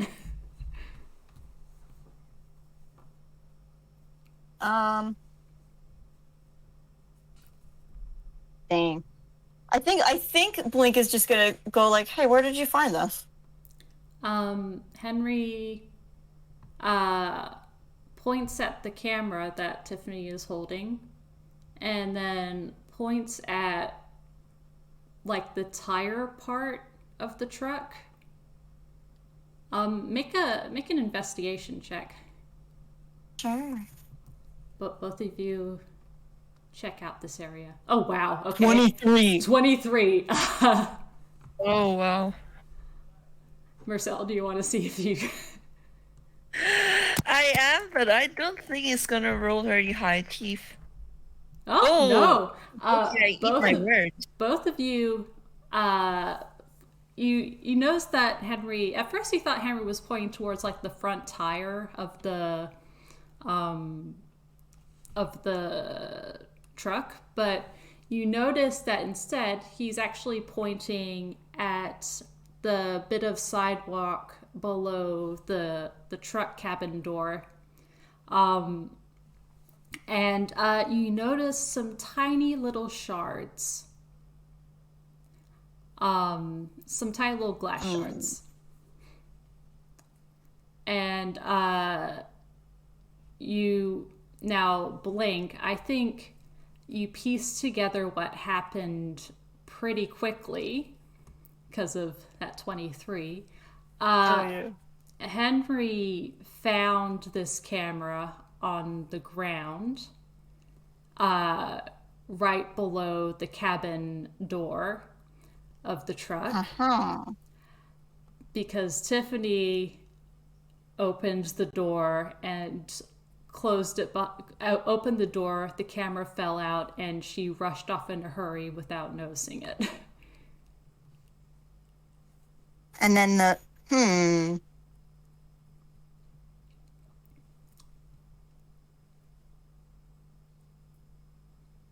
wait. And then M1A found it? Presumably? No, actually. So the M1A, there are no parts missing from the camera. He took a picture of M1A with it. Yeah. Nice. Good going, kid. So yeah, Henry is pointing at the the eye of an artist. So you I think like Mersel. You first. So you've pieced together what happened here. There wasn't a robbery on Henry's part. Yeah. Yeah. I think like Mersel and Blink should probably explain this to everyone. Yeah. It's like, I think Blink can Blink do like a okay, I think I got this figured out. The real culprit is, and he turns and points his finger at Tiffany. There. Tiffany, like, there's like a chord that is struck, and Tiffany flinches back. It's like, what? How? What? No, he broke in at it, and what? How? What? Blink. Oh god. Can Blink you, like? Is there like a noir background? Has Blink got a pipe and like a hat? Oh yeah, well that's the hat that he had on. Oh yeah, he has the right hat for it. But now he's also wearing a matching like a jacket. Yes. Oh, you know what? Actually, it's a top hat. Oh yes, good. And this is a specific reference. Thank you. Hello, everybody. Yeah. Ooh, I played a lot of great puzzle games in the past. And he's... I can't do the whole explanation No, of Blink. Oh, no, God. all good. But he rehashes that. He's like, you said that you were at your second coffee, coffee break of the night, so you needed it, and you said you didn't get it earlier, so basically you rushed out and the camera fell, and he rehashes the whole thing. Yeah. You notice who rolled insight on Betty? On the mother rabbit? I think it was Blink. Okay. It might have been. You notice Betty relaxing with this revelation. I think Blink gives her a thumbs up. And whenever your explanation is so well thought out and well articulated and just very theatric and dramatic that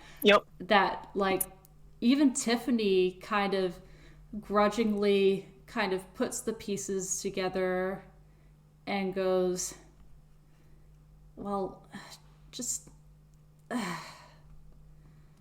yeah, that's a fair cop. And she looks down at her camera that's been neatly fixed and fine, and over at her truck that has a few pieces missing, and she just kind of goes, look, I had a rough day. And she kind of begrudgingly goes over to Henry, who looks up at her like kind of still expressionless, still stoic faced, and she goes, maybe I was wrong. Maybe I was wrong. Marcel's in the background, biting his tongue so he doesn't say anything. Oh no, Blink just goes, you can do it! I was wrong, okay? I misread the situation, okay? Stop looking... Blink turns to Marcel for a high five. Sorry, keep going. No, it's okay.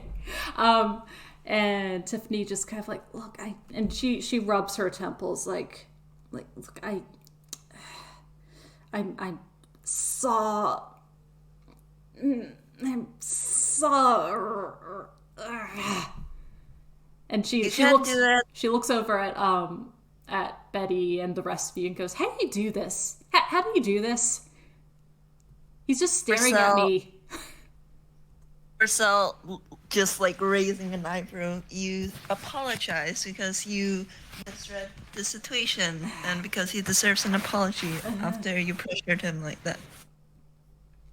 She can't gaslight gatekeep girl boss her way out of this one. She goes, I'm sorry, okay? A real girl boss knows how to apologize. And she straightens herself out and she says, yeah, you're right. I'm sorry, and I'll try and do a better read of the situation next time. I didn't. Sorry for yelling at you, and she kind of shuffles around in her pockets and it's like, here, I was gonna snack on this on my trip, but here, you get compensation. You get compensation. That's a good thing, right? Kids eat this, right? And she hands over a chocolate bar to Henry, who accepts it and just kind of takes off some of the wrapping, tries to fiddle with the wrapping, doesn't quite get it, hands it up to his mom, who unwraps it for him and hands it back to him, and he starts nibbling on it. Baby. And Betty is just it's okay. Just, yeah, I understand having a rough day can kind of mess with everybody a little bit, and I hope you can find a way to fix your truck. I'm really sorry. Yeah, that I'm not as good at if all the parts are missing. But I do have these. I'm gonna have to make the hammer space roll because I keep doing this setup. All right, he pulls out the bag of coffee beans that I gave him earlier. Aww. And she kind of... he's gonna give those to her. And she kind of... Tiffany kind of like... They keep you going until you can't get it fixed. Yeah. And Tiffany kind of like brightens at this and kind of goes, "Oh, wow, these are... Oh, I thought that place was closed this morning. Oh, wow. Okay, awesome. Okay, I can work with this. And she takes out a very like old looking... I say old, but she takes out like a phone that has like, and she pulls out an antennae that goes like 5 feet or something, and she goes, "I just gotta call my repairman and get the show on the road." And thanks. Literally. Yeah. And she kind of snaps her fingers at that. She goes like, "It's like, yeah, hey Bess, yeah, I'm gonna need some parts. And look, we've got coffee. I've got coffee and payment. We got the good stuff." And she just goes off and starts chatting on her phone. Talking business now.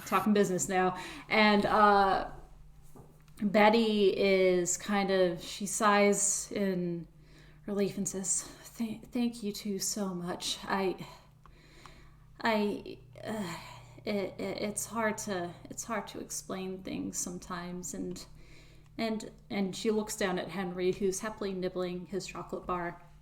And just the problem with Henry sometimes is that, well, he does sometimes take things that don't belong to him. But usually he doesn't know how to unlock things. At least I don't think he does. And he returns things. That hard? Hang on. Start killing him. No. And Betty is like trying to turn him away. It's like, yeah, she could do that. Yeah, just covers his eyes. Oh, God.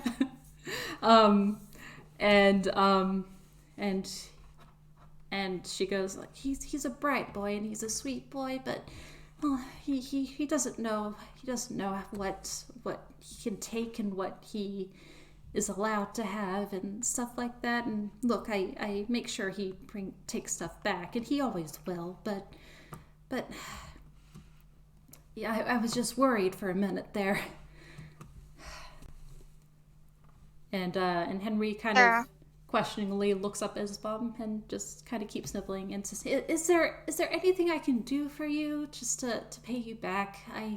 I'm kind of on in here. We're kind of here on a quick pickup trip, but if there's anything I can help you out with." A great question.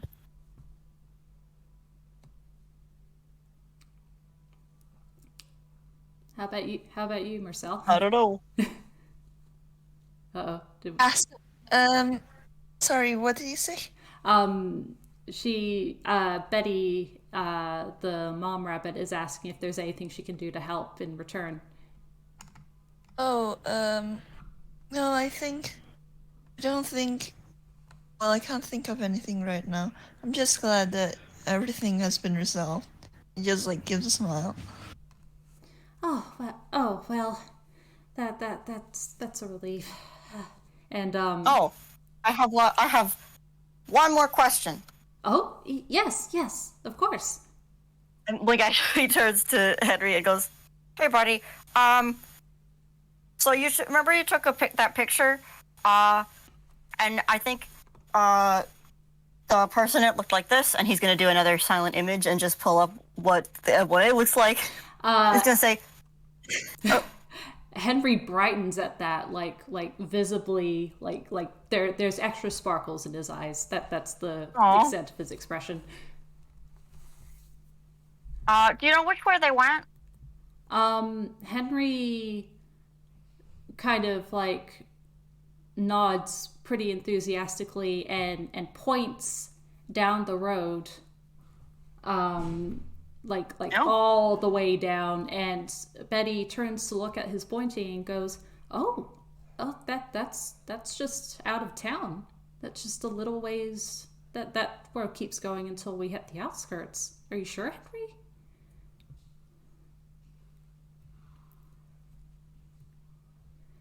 And Henry is nodding. Well. Are you? Is this a friend of yours? Are you going after them? You cut out there. I'm sorry. Yeah. Okay. And Betty immediately brightens and says, "Oh well, if you like, I can give you guys a lift there. We have our car right here. I can give you a quick lift. Yeah, that would be much appreciated. Yeah, that would be amazing. Thank you. Okay. Everyone. All right. Everyone come along then. Goodbye. It was Tiffany, right? Goodbye, Tiffany. And she waves, and Tiffany kind of is still chatting on the phone, but does a quick wave like over her shoulder. And get your car fixed. Enjoy the bean. Oh, she'll enjoy those beans. So Betty leads you to this like cute little buggy car, little beetle car, and it's literally a beetle. It's literally a beetle. It's one big beetle. One big beetle. And she pops in. She allows you to sit in front, Mersel, because you need the leg room. Yeah, Mersel probably does need the leg room, actually. Yeah. And Blink. This does give me a chance, if Blink is sitting in the back, to ask you a quick question. Because Henry's baby. But does he know Toon Sign language? He does not, actually. Oh, interesting. I think Blink in the back, no matter whatever's going on, Blink is going to start like teaching him Toon Sign, like basic stuff. Again, Blink is not that would be wonderful. Like super fluent, but he knows like basics. Yeah. Betty kind of peeks over her shoulder a bit and goes, "Oh, that would be so wonderful. Oh, we need to get classes going, Henry. We need to, yes. Whenever we get the time, let's give this a go, okay? Maybe that will be helpful."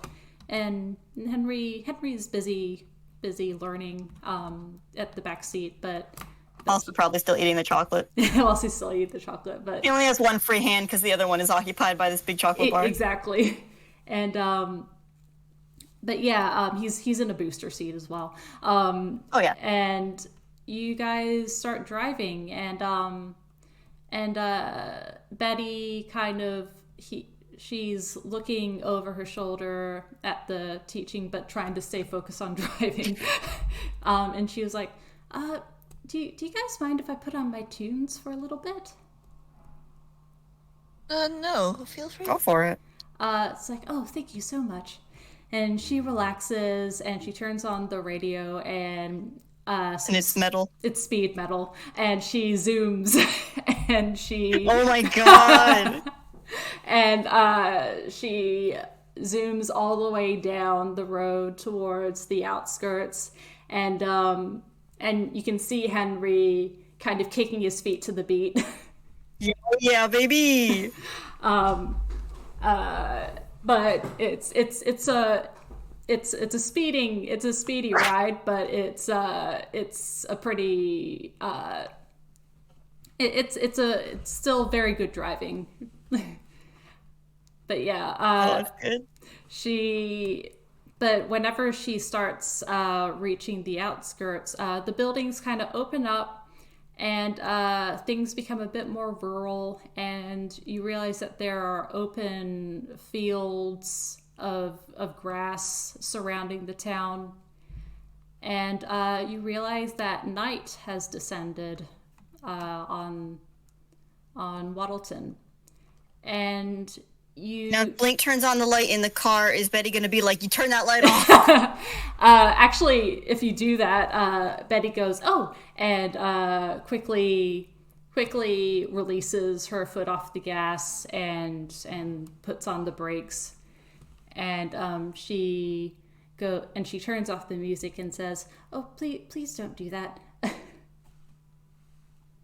Oh, sorry. Oh no, it's okay. Oh.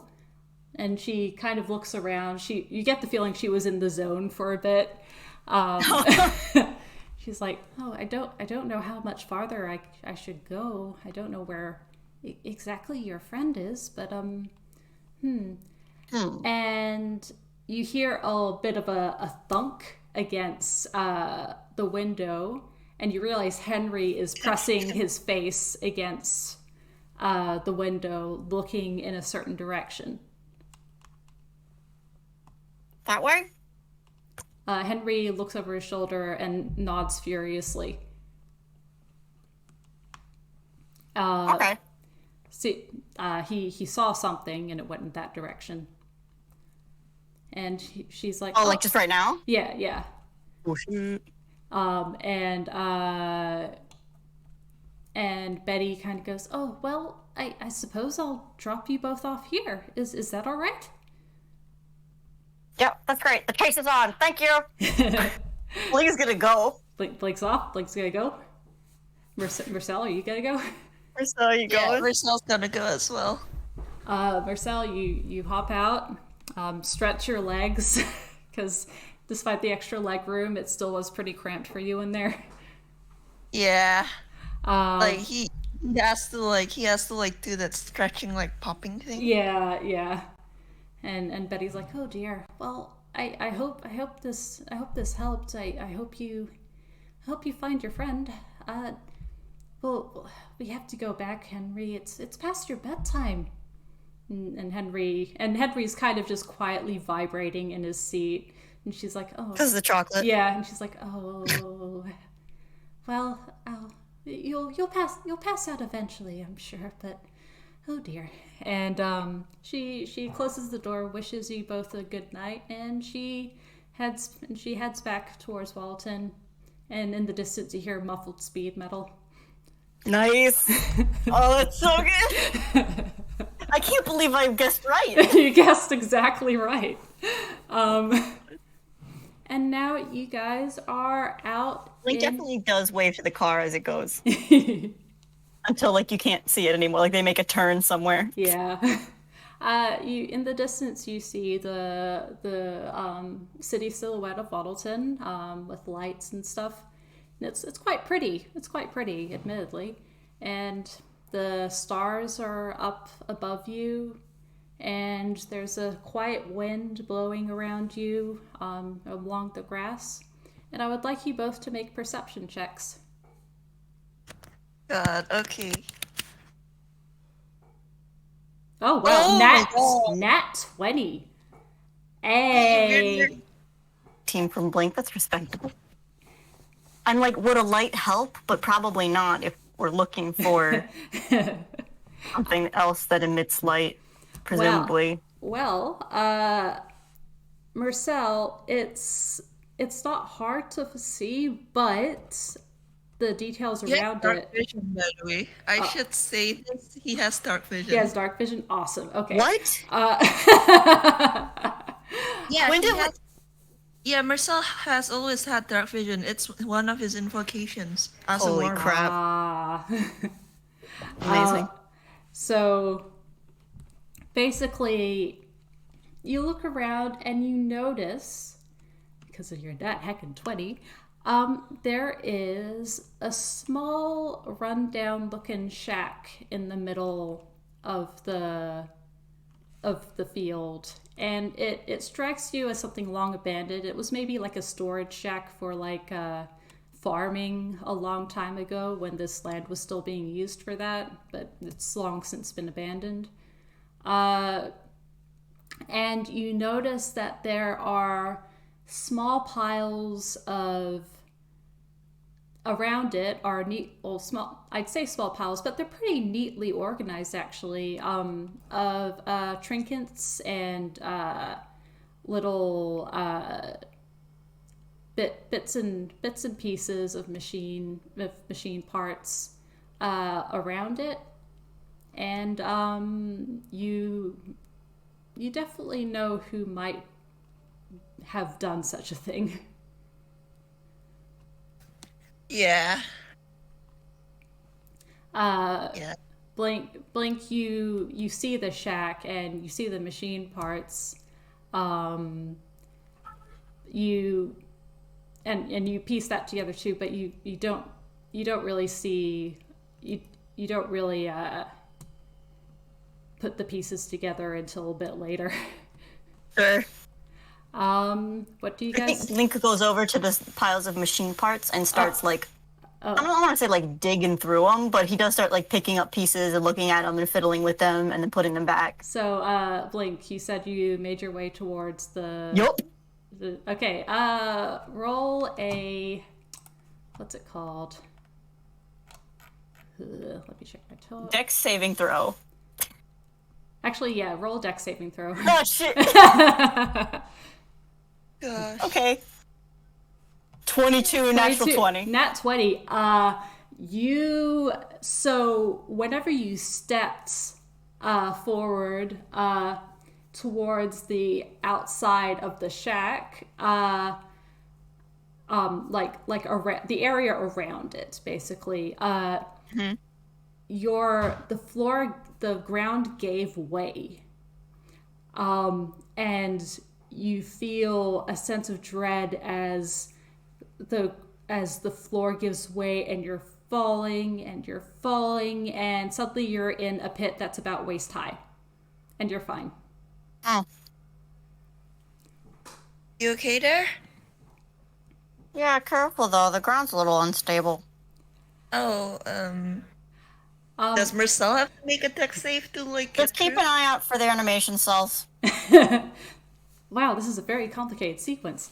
Yeah, exactly. Mersel, you actually notice, you looking around, going on your nat 20, you notice that the hole that Blink fell into was an organized trap. However, you also see all around you these tiny little dirt craters, all about M1A size and shape, scattered all throughout the ground around this shack.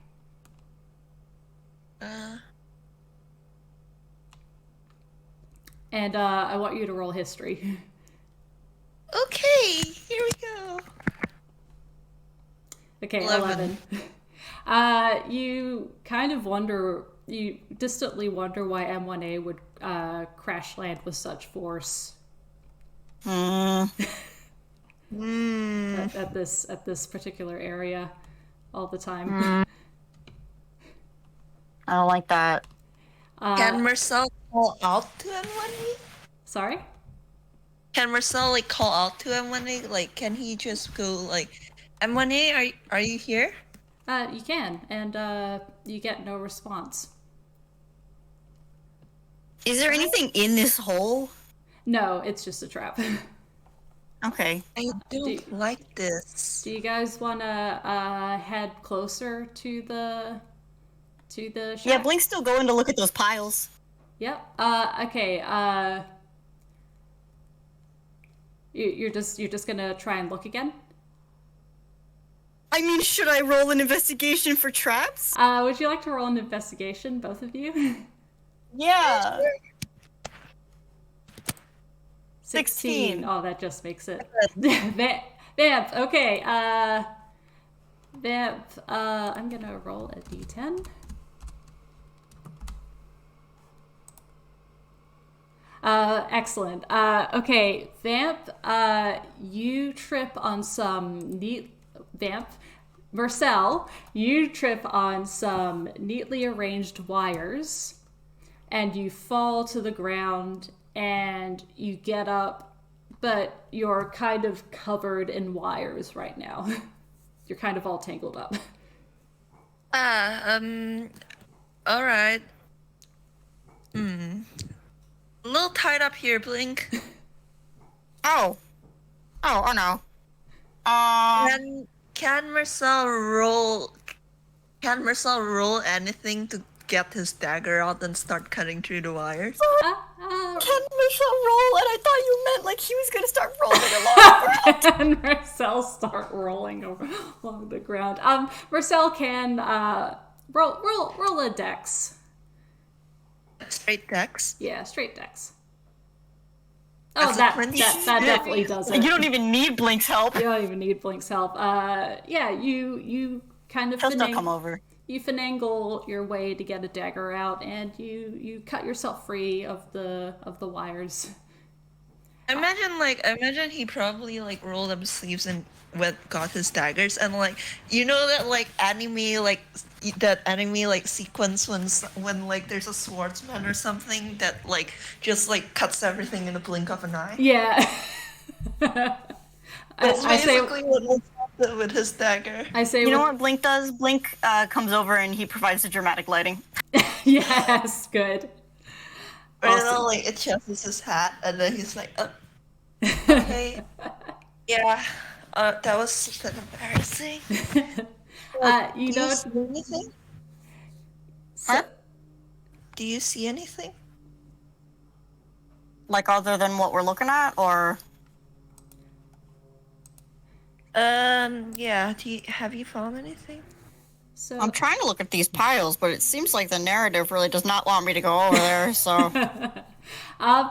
Blink, you do see, like, everything is mostly... You remember seeing notices about stolen...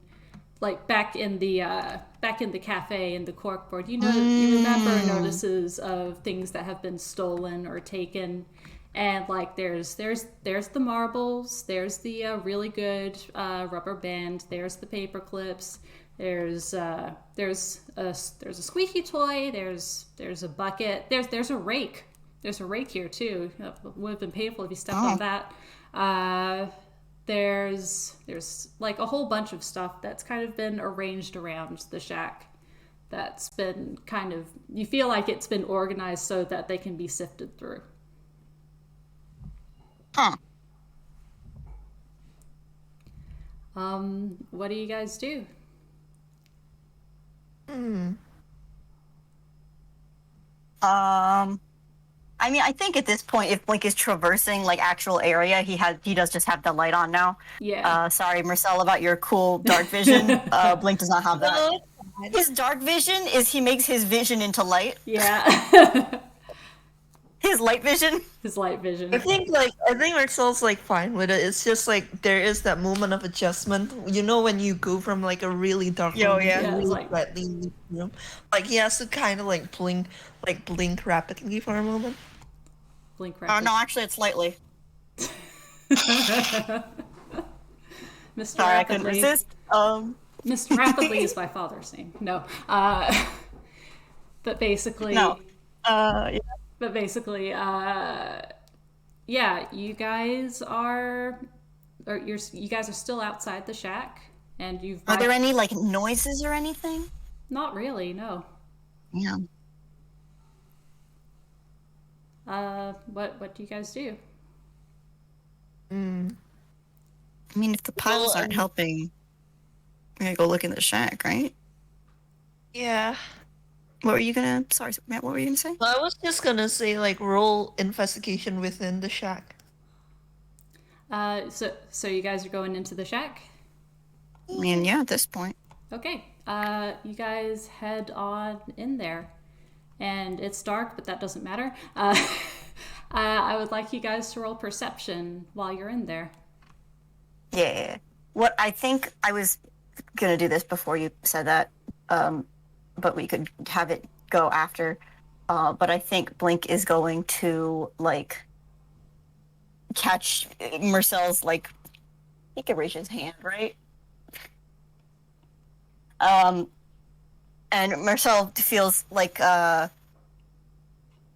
almost like when you have like a shot of electricity go up your arm, but like not in actually a bad way. Like Oh. mild kind of static electricity, except not the shock, just kind of like a whoa. Yeah. That's kind of Like if you ever got shocked by an outlet, but like not bad, like a better, like a nicer version of a that. nice shock. Yeah, so kind of like startles, like haha, chops a bit. But I wanted to cast Owl's Wisdom on the both of us, so that's a 3rd level spell slot. Oh, Oh, enhance awesome. Enhance ability, yeah. Oh, awesome. So you have advantage on Wisdom checks. Yeah. As does Blink now, because I was like, I don't want to do that. Awesome. It is concentration though, so if I take damage, remind me. It's up to an hour. All good. Yeah, sure. I mean, surely they won't be taking any damage. I'll have to make a concentration check, but Um, we can do that. We can have that go into effect after this perception check if you want. yeah. all good. Now you guys have headed to the shack, and yeah, perception check.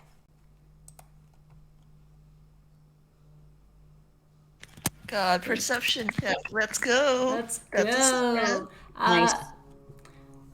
Blink, you see. Oh wait, advantage, right? Because of Owl's Wisdom. I'm pretty sure perception. Yeah, I mean, if you, Yeah. I was gonna do it anyway for Owl's Wisdom, but I don't know because you said it before I said that part. You know what I mean? Yeah. I don't want you to think I'm gaming too hard here. Obvious, I know I'm a gamer, but Oh my gosh. Okay. 21. Wow. Cool. You guys step inside, and it's a pretty small shack. It's big enough to accommodate like maybe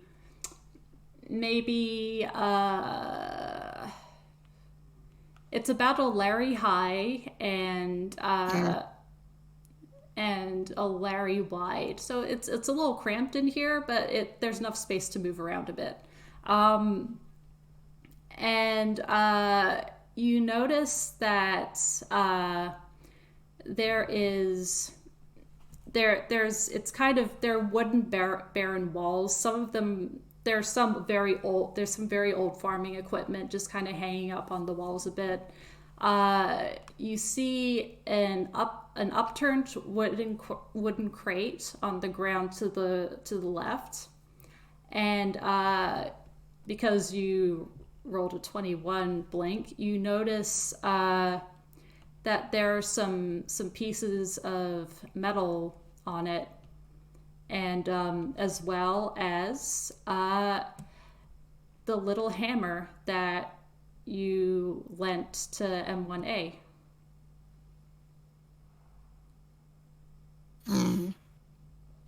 And I think Blink is gonna walk over to that and like pick up the little hammer and just say like, okay, well, M1A's definitely been here.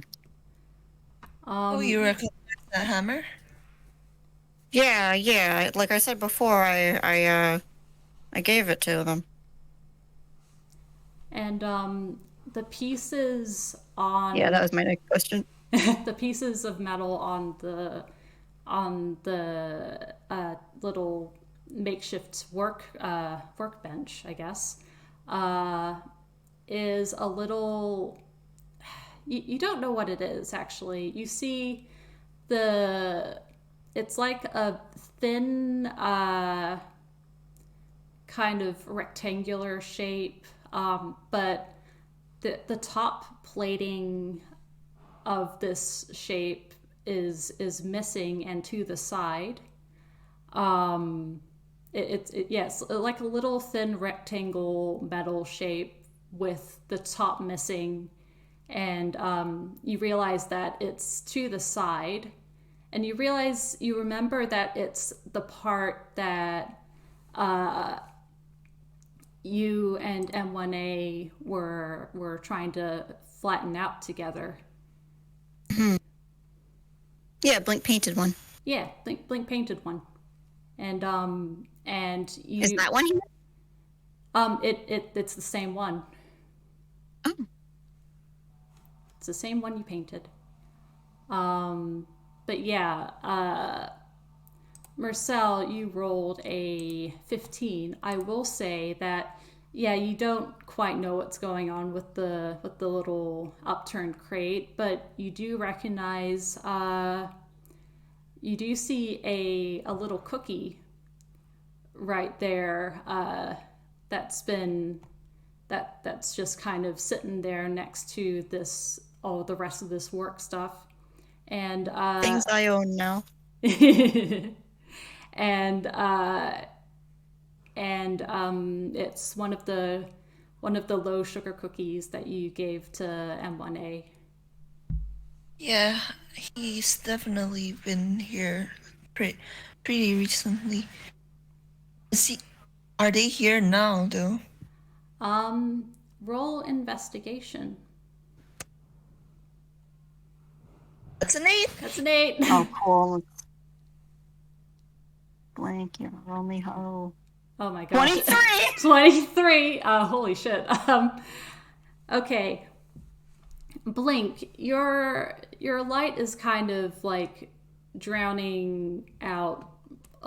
Your light is kind of glancing around, and you're looking around, and you notice only whenever you look away from the back that there's actually a tiny little glow from behind what looks like a piece, like a slab of something leaning against the wall over something else. So there basically there's something leaning against the wall, and beneath that you can see a tiny glow. All right. I mean, Blink will turn the light off if it makes it easier to see something else. You vividly can now see a glow from the shadows of under this board of sorts, and it's at the back of this shack. Hey, Mersel. Huh? You see that? And Mersel kind of glances before like, oh yeah, I did see it. I mean, does it look? I mean, is that M1A? I don't know. Is that M1A? I think Blink is gonna be like, M1, M1A. You hear no response. Oh man. All right. Okay, and Sal's going to walk towards it. Yep. Nice. Awesome. Surely this will have no consequences whatsoever. Yeah. Do you guys want to lift up the board? Yeah. Yeah, Blink is also right up in there. Okay. He's a caster. He should stay back, but like, nah. Okay. Who's lifting the board? Mersel? I mean, he did go first, I think. Yeah. Yeah, Blink is looking over his shoulder. Okay. Or, well, he can't look over around the side of Mersel. Yeah. Do you want to do a quick strength check? Oh, nice. Oh, boy. Oh my god! That's freaking 20. Okay, I Shut up. With me looking directly at Chestnut Hillary. Shut up. If one more person tells me Mersel is a twunk, I will. Oh my god. With all the strength and might of a twunk. Mersel, you gallantly lift up this piece of cardboard and you gently place it aside. God, he's rolled like I'm pretty sure every single time he's rolled the strength in game, he's rolled a nat 20. Holy shit! Oh my god! Make him do another strength, quick! And I would like you both to make a perception check. Okay. That's a This is 7. a wisdom check. Oh yeah, advantage. Oh, go for advantage. Oh my god. Dice parser. Dice parser is bullying you, 16. Mersel. His Okay. Blink's better roll. Mersel, I think what happened is Mersel actually managed to lift the board up, but then it kind of overbalances and down he goes. He's holding it in front of his face. I should trying to move it. I should again specify that that's a piece of cardboard. That Oh my god. rule of funny though. Yeah. So Mersel, you look down and you see this kind of it's a shallow wooden box, like something you would store fruit in, and it's got a bunch of stuff in it. It's kind of, you feel like the stuff is kind of neatly arranged around like a circle, but it's just like, okay, there's maybe there's a little mini TV at the back. There's like it's broken. There's like maybe one or two kind of junky looking things. There's a rubber duck there. That catches your eye most of all, and you're kind of like, huh, weird. Blink. You look at all of the things kind of arranged in a circle. You look at all these things and you kind of notice, you see that there is actually a mended tin can as part of this circle of junk. And it's all kind of gathering around this one object that kind of looks a little like a snow globe initially. There's a glass bulb and everything, but it isn't until you look a little closer with the light that you realize that you found someone. Oh boy. And you realize that you have come across someone who is just sleeping there. What do you do? M1A. Marcel's going to slowly reach out and try to shake M1A awake and... God. Make a perception. Make one more perception check. You realize suddenly that this is not M1A. Holy fucking shit. God, like, Blink, you hear Marcel take, like inhale sharply and go... Honey. Ow. They're hurt, though. Oh boy. Hey, Inky, can Marcel try something? Go ahead. What are you gonna try? Well, recently I tweaked Marcel's patron sheet a little because I know more about the Wishing Star now than I did when I initially meet her. Mm-hmm. And well, can Marcel try and heal this? Can Marcel try and heal them? Give it a try. I also have an item. But again, I will allow you to DMs over veto the shit. Yeah. I will. I will probably veto some aspects of this, but I'll. Okay. It's bot related, I swear. No, I got you. I'm gonna copy paste. It's basically a Celestial Patron, like, first level thing. I have a pool of E6. Okay, wow. He can only use like 5 at a time, but right now he has 8 pulls, like Okay. 8 D6. But he can only use 5 D6 at a time.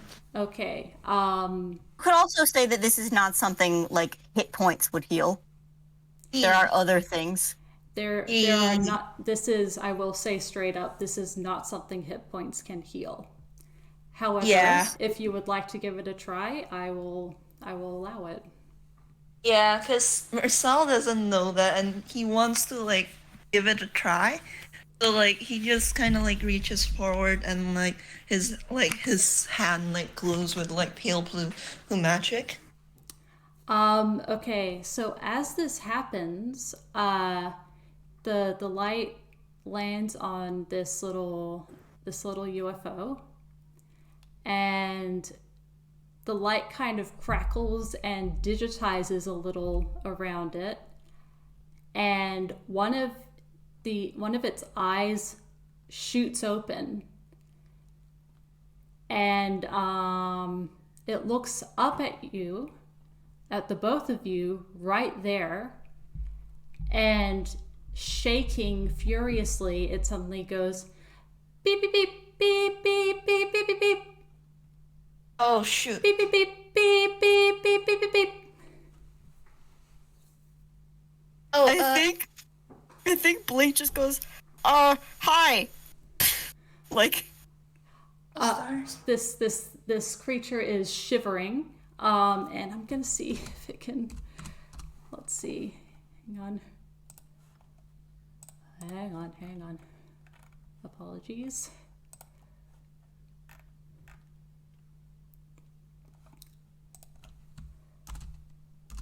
I just want to, if I can, as you're going, Blink is gonna start going like, hi, my name's Blink. I'm a friend of M1A. Do you know you? I mean, you gotta know them, right? Do you know them? I don't want to assume. He just keeps talking no matter what. Blink's instinct is to talk. Yeah. Understood. Definitely. We're friends of M1A. I wasn't trying to attack you or anything, I swear. I just you look hurt, and I thought that I would be able to heal you. It didn't work, but you both have started talking, and you both have explained yourselves, and the little UFO kind of looks between you both, and it suddenly kind of slowly seems to calm down a little bit and look up at you. It stops making the beeping sound. We're sorry we scared you, Atlee, though. I don't know your name, but yeah, we're very sorry to have scared you and to have woken you up. The creature looks up at you, and it blinks a little bit, like almost sleepily, and make an insight check. Oh boy, at least we still have the advantage. Thank God for advantage. Oh wow, 21. I'm just also gonna. Yeah, heck yeah. 16 is the higher one. So Blink, you kind of think like, oh wow, it sure is looking sleepy for someone who was panicking a couple seconds ago. Mersel, you kind of look at this little UFO and you kind of think it's more like they're having trouble staying awake. Yeah. They're trying very hard to stay awake. I think Mersel just kind of like hesitates before kind of like crouching down a little bit. Hey, you don't have to force yourself to stay awake on our account. I'm sure M1A will be back soon, and well, we'll wait for him. You can go back to sleep. And the little UFO is still being a bit stubborn about it. Still wanting to. You feel like they want to see more of you. How about this? When M1A comes back, we'll wake you up. What are you doing? Huh? What are you doing? Is that M1A? You guys spin around. M1A is floating at the door, and they have their blaster out, trained directly on you both. Whoa, hey, hi. Command, back away! Command, back away!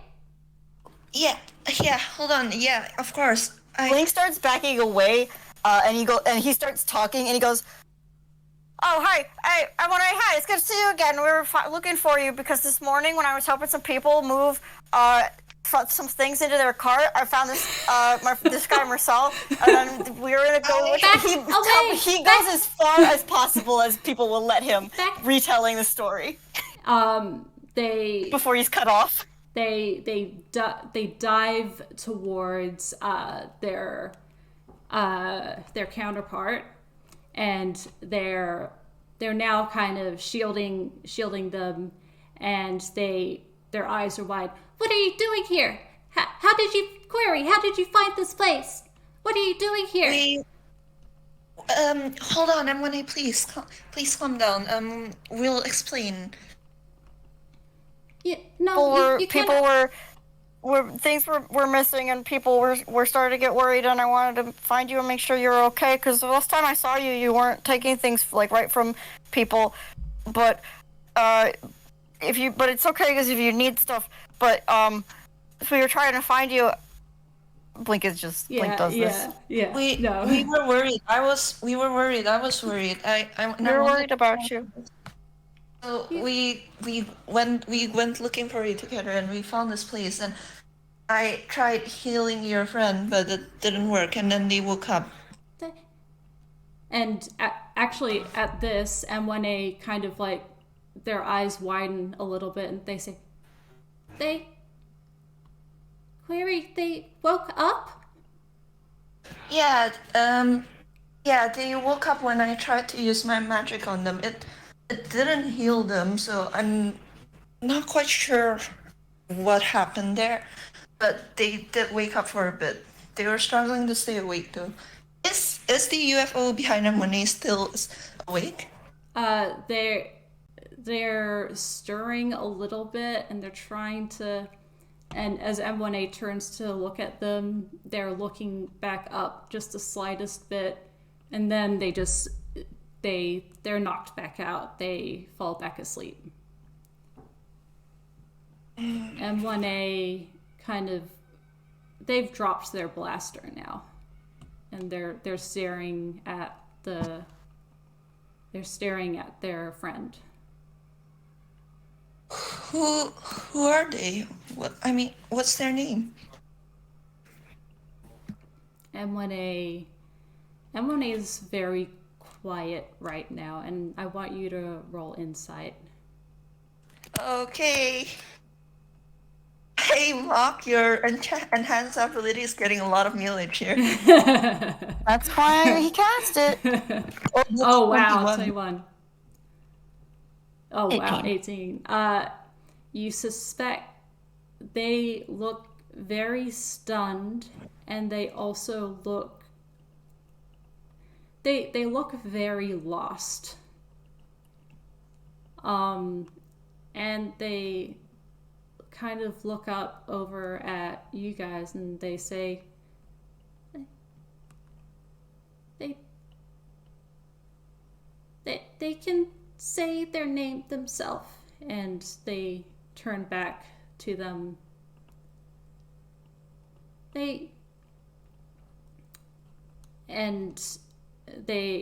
M1A turns back to you two and says, They are not junk. They are not done. They are not junk, and they are not done. Oh, no, of course not. Of course not. They're a friend. Oh, you go. No, he was just kind of stuttering at this point. Oh, they say they have no function right now, but I will restore the function, and then they can be useful, and they are not junk, they are not done, and they. Hey, M1A, you don't. It's okay. Nothing. We're not gonna do anything. No, we aren't. We aren't going to do anything, all right? We just want to help. That's all we want to do. Huh? And M1A looks at you both and says, "You query help.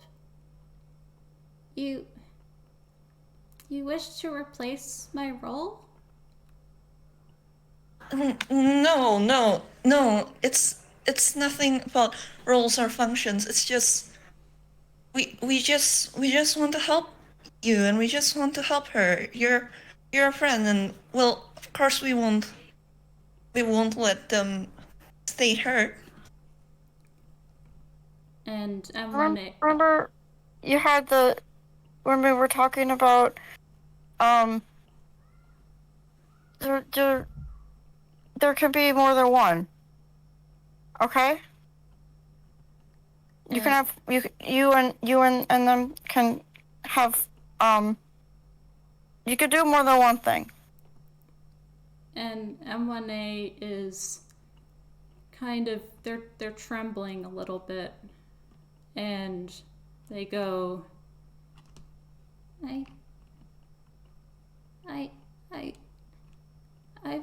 am Sentry. I've always only been Sentry, and I'm following the mission as best I can, and of course you are. I can't say I understand everything, but I do not understand. I do not understand you. You're doing your best. You're doing your best, and I'm sure. I don't think either me or Blink understands fully, but I know a thing or two about not feeling like you can't do anything else. You can please, M1A, just let us help you. And Thanks. And I think both of you roll persuasion with advantage. Persuasion time. Wait, I'm gonna let Blink roll first. just so like the rolls don't get mixed up. And 15. 19. That's a 9. I'm taking that. Was an extra one. We're gonna take the 19. Yeah, take the 19. M1A kind of looks over at you guys and says, they haven't woken up in 5 days. It gets longer every time. I'm trying to fix them, and I am trying to. They're non-functional, and if I can get them to function, then that falls in line with my mission, right? I am Sentry, and Sentry keeps them in line. I keep them in line, and that means I keep them functional. Yes. So I cannot complete. I have not been able to complete my mission, and I cannot. Hey, it's okay. You did your best, and Blink and I are here now. We'll both help you, right, Blink? Yeah. Look. I'm gonna have Blink make a hammer space roll. This is gonna be really funny if it fails, but Oh. He pulls out the pocket watch. Oh. M1A recognizes it and kind of slowly drifts closer. So I used the parts from the one that you had. And he opens it up, and he has gone in and replaced anything that wasn't working.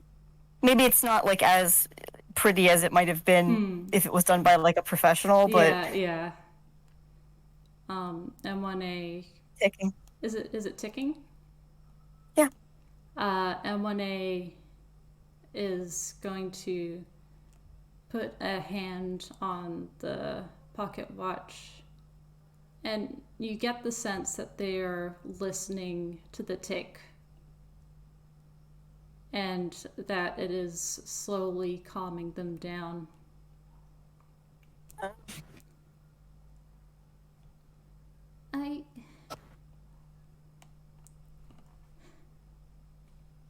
I cannot do this alone. You're not don't have to. And Monet looks up at you guys and says, "That is what I know. I But you can to seek help is to call replacement." Well, here on Inkwell now, the rules are a little different here, and even if you've never done so before, you can learn. We will help you. And Monet looks over to their friend, who is sound asleep, surrounded by all the things that they've collected over their travels. And they turn back and they kind of you get the feeling that they're slumping more, and rather than being super alarmed and nervous and panicky, they've just kind of relaxed into something that's a bit more solemn. Can I have Blink also just say, like, and plus you're a really good learner. And he's gonna just, like, hand them that little hammer. And Monet kind of perks up a little bit and takes the hammer and just kind of examines it in deep thought. And they go, "You..." And they take a deep breath. And they go, You cannot heal or fix. But... And they look at their friend, and, like, their friend is pretty hurt. Their friend is pretty messed up, like in a mechanical sense, and you suspect in a physical sense as well. Mm-hmm. And they're thinking for a little bit, and they go,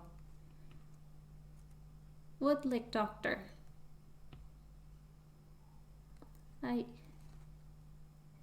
And they look up at you guys and say, "Can you help me take them to Woodlick Doctor?" Oh, of course. Can Mersel roll history? Roll history. I was gonna say, I don't just Blink no.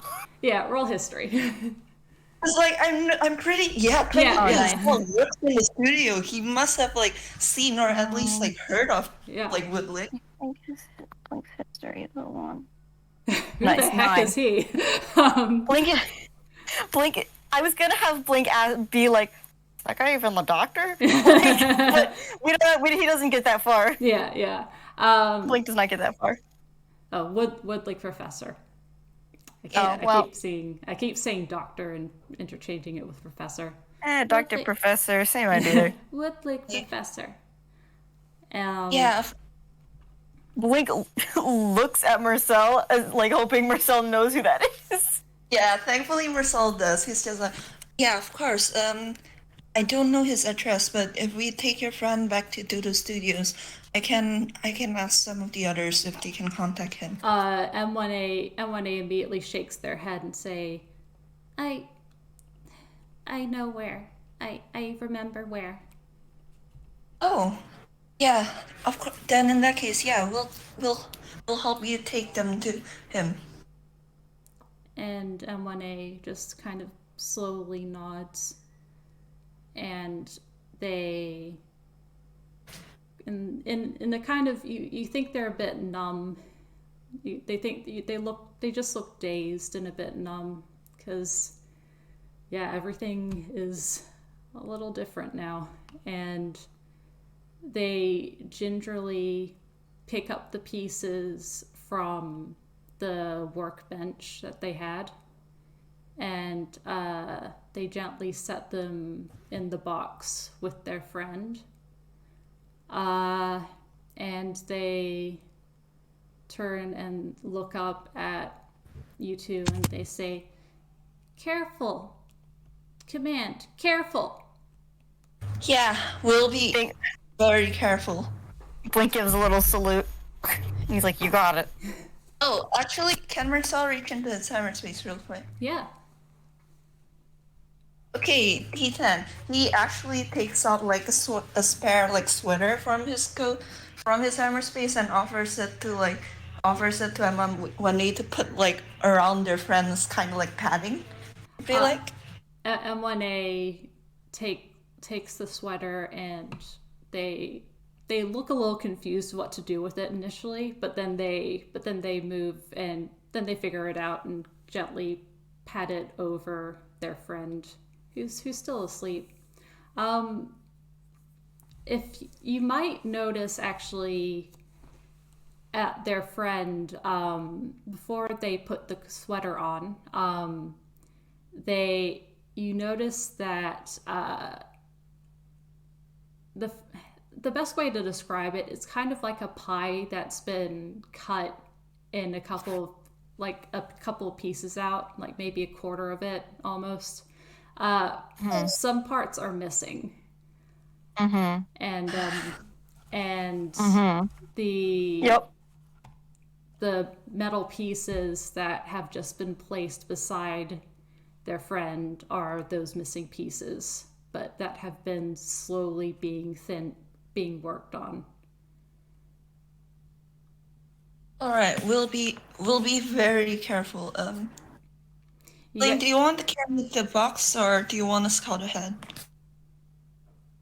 Well, you're the strong one. Mercel's just like, no, I'm not. We picked the two. Emily, I'm so sorry. You picked the two weakest. I know.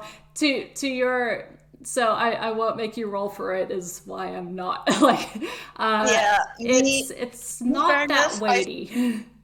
What Blink might actually do. Let me see if I can. Mersel has 2 luck points, and I am not afraid to use them. Oh, thank God. I thought that was he still has funny. 2 luck points. No, I think... I don't know what is the best thing for this. What's the size of the hammer space? 3x3? We don't always follow that, but I think Blink can probably pull out, like, one of those, like, little red wagons. Oh my God. Look, for flavor, I will allow it. I'm pretty sure that technically fits in the hammer space. Yeah. It might be a little small, so they're gonna have to kind of balance it. Yeah. No. Listen, man, like, Cell has an actual cauldron in this hammer space. I think below it's good. Yeah. Please do. But yeah, you put the friend in the wagon, and they're still asleep. And shame, because wagon rides are really fun. Yeah, I know. And M1A is kind of very attentively floating nearby, with their eyes on their friend, and they're pretty quiet. You can make an insight on them if you want. Yeah. I think before they leave the area completely, Blink turns to M1A and just goes is there anything else that you need from here? Do we have the pieces? We have the pieces, yes. We have the pieces, and we've also brought along the little collection of things that M1A had circling the little nest, I guess.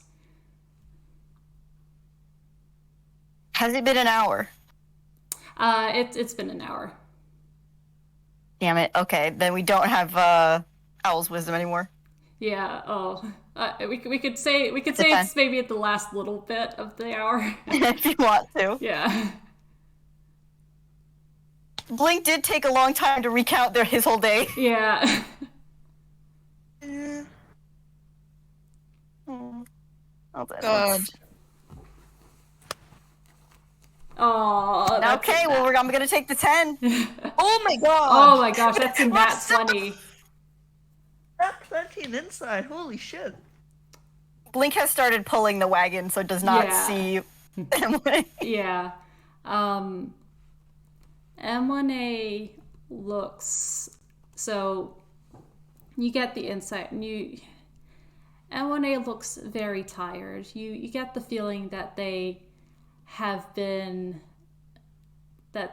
not slept for maybe a couple of days. Not quite enough to have a level of exhaustion, but definitely they're mentally and physically exhausted, and it's evident in the way they occasionally kind of lose flight and have to kind of right themselves on occasion, and they feel it's evident that Mersel, you kind of, some of it you recognize as a bit of a sugar crash, but for the most part it's just kind of mental and physical exhaustion. They look very shut down right now. And Marcel kind of like pauses a little before kind of like reaching his arms out and going, M1A? M1A kind of glances up and says, "Query, what is it?" You look very tired, and I don't remember what word you use instead of sleeping, but would you like to rest? I can carry you if you like. M1A initially looks stubbornly at their friend and just kind of in a way that suggests that no, they have to stand guard, they have to keep watch. But they're very tired. They are so tired. And they say, "You mean powering down?" Yeah, you can. If you can give me the address for Professor Whitley, or if you like, we'll wake you up when we get back to Waddleton. But yeah, you can power down. I'll carry you, and we'll wake you up if something did happen. M1A kind of, they look at you, Mersel, and really, they're honestly a little too tired to argue or kind of try coming up with another justification on why they can't do it or why their mission doesn't call for it, and they kind of just I mean, to really sell it, Blink might kind of he doesn't know the specifics, but Blink might just call back if you rest, you'll be able to watch your friend better when you wake up. Yeah. That's sound logic, M1A thinks. Yep. That's very sound logic. And M1A is going to hover up to you, Mersel. And Mersel over his arms. And they are going to kind of go voo, voo, voo, voo, and kind of land in your hands. And they power down.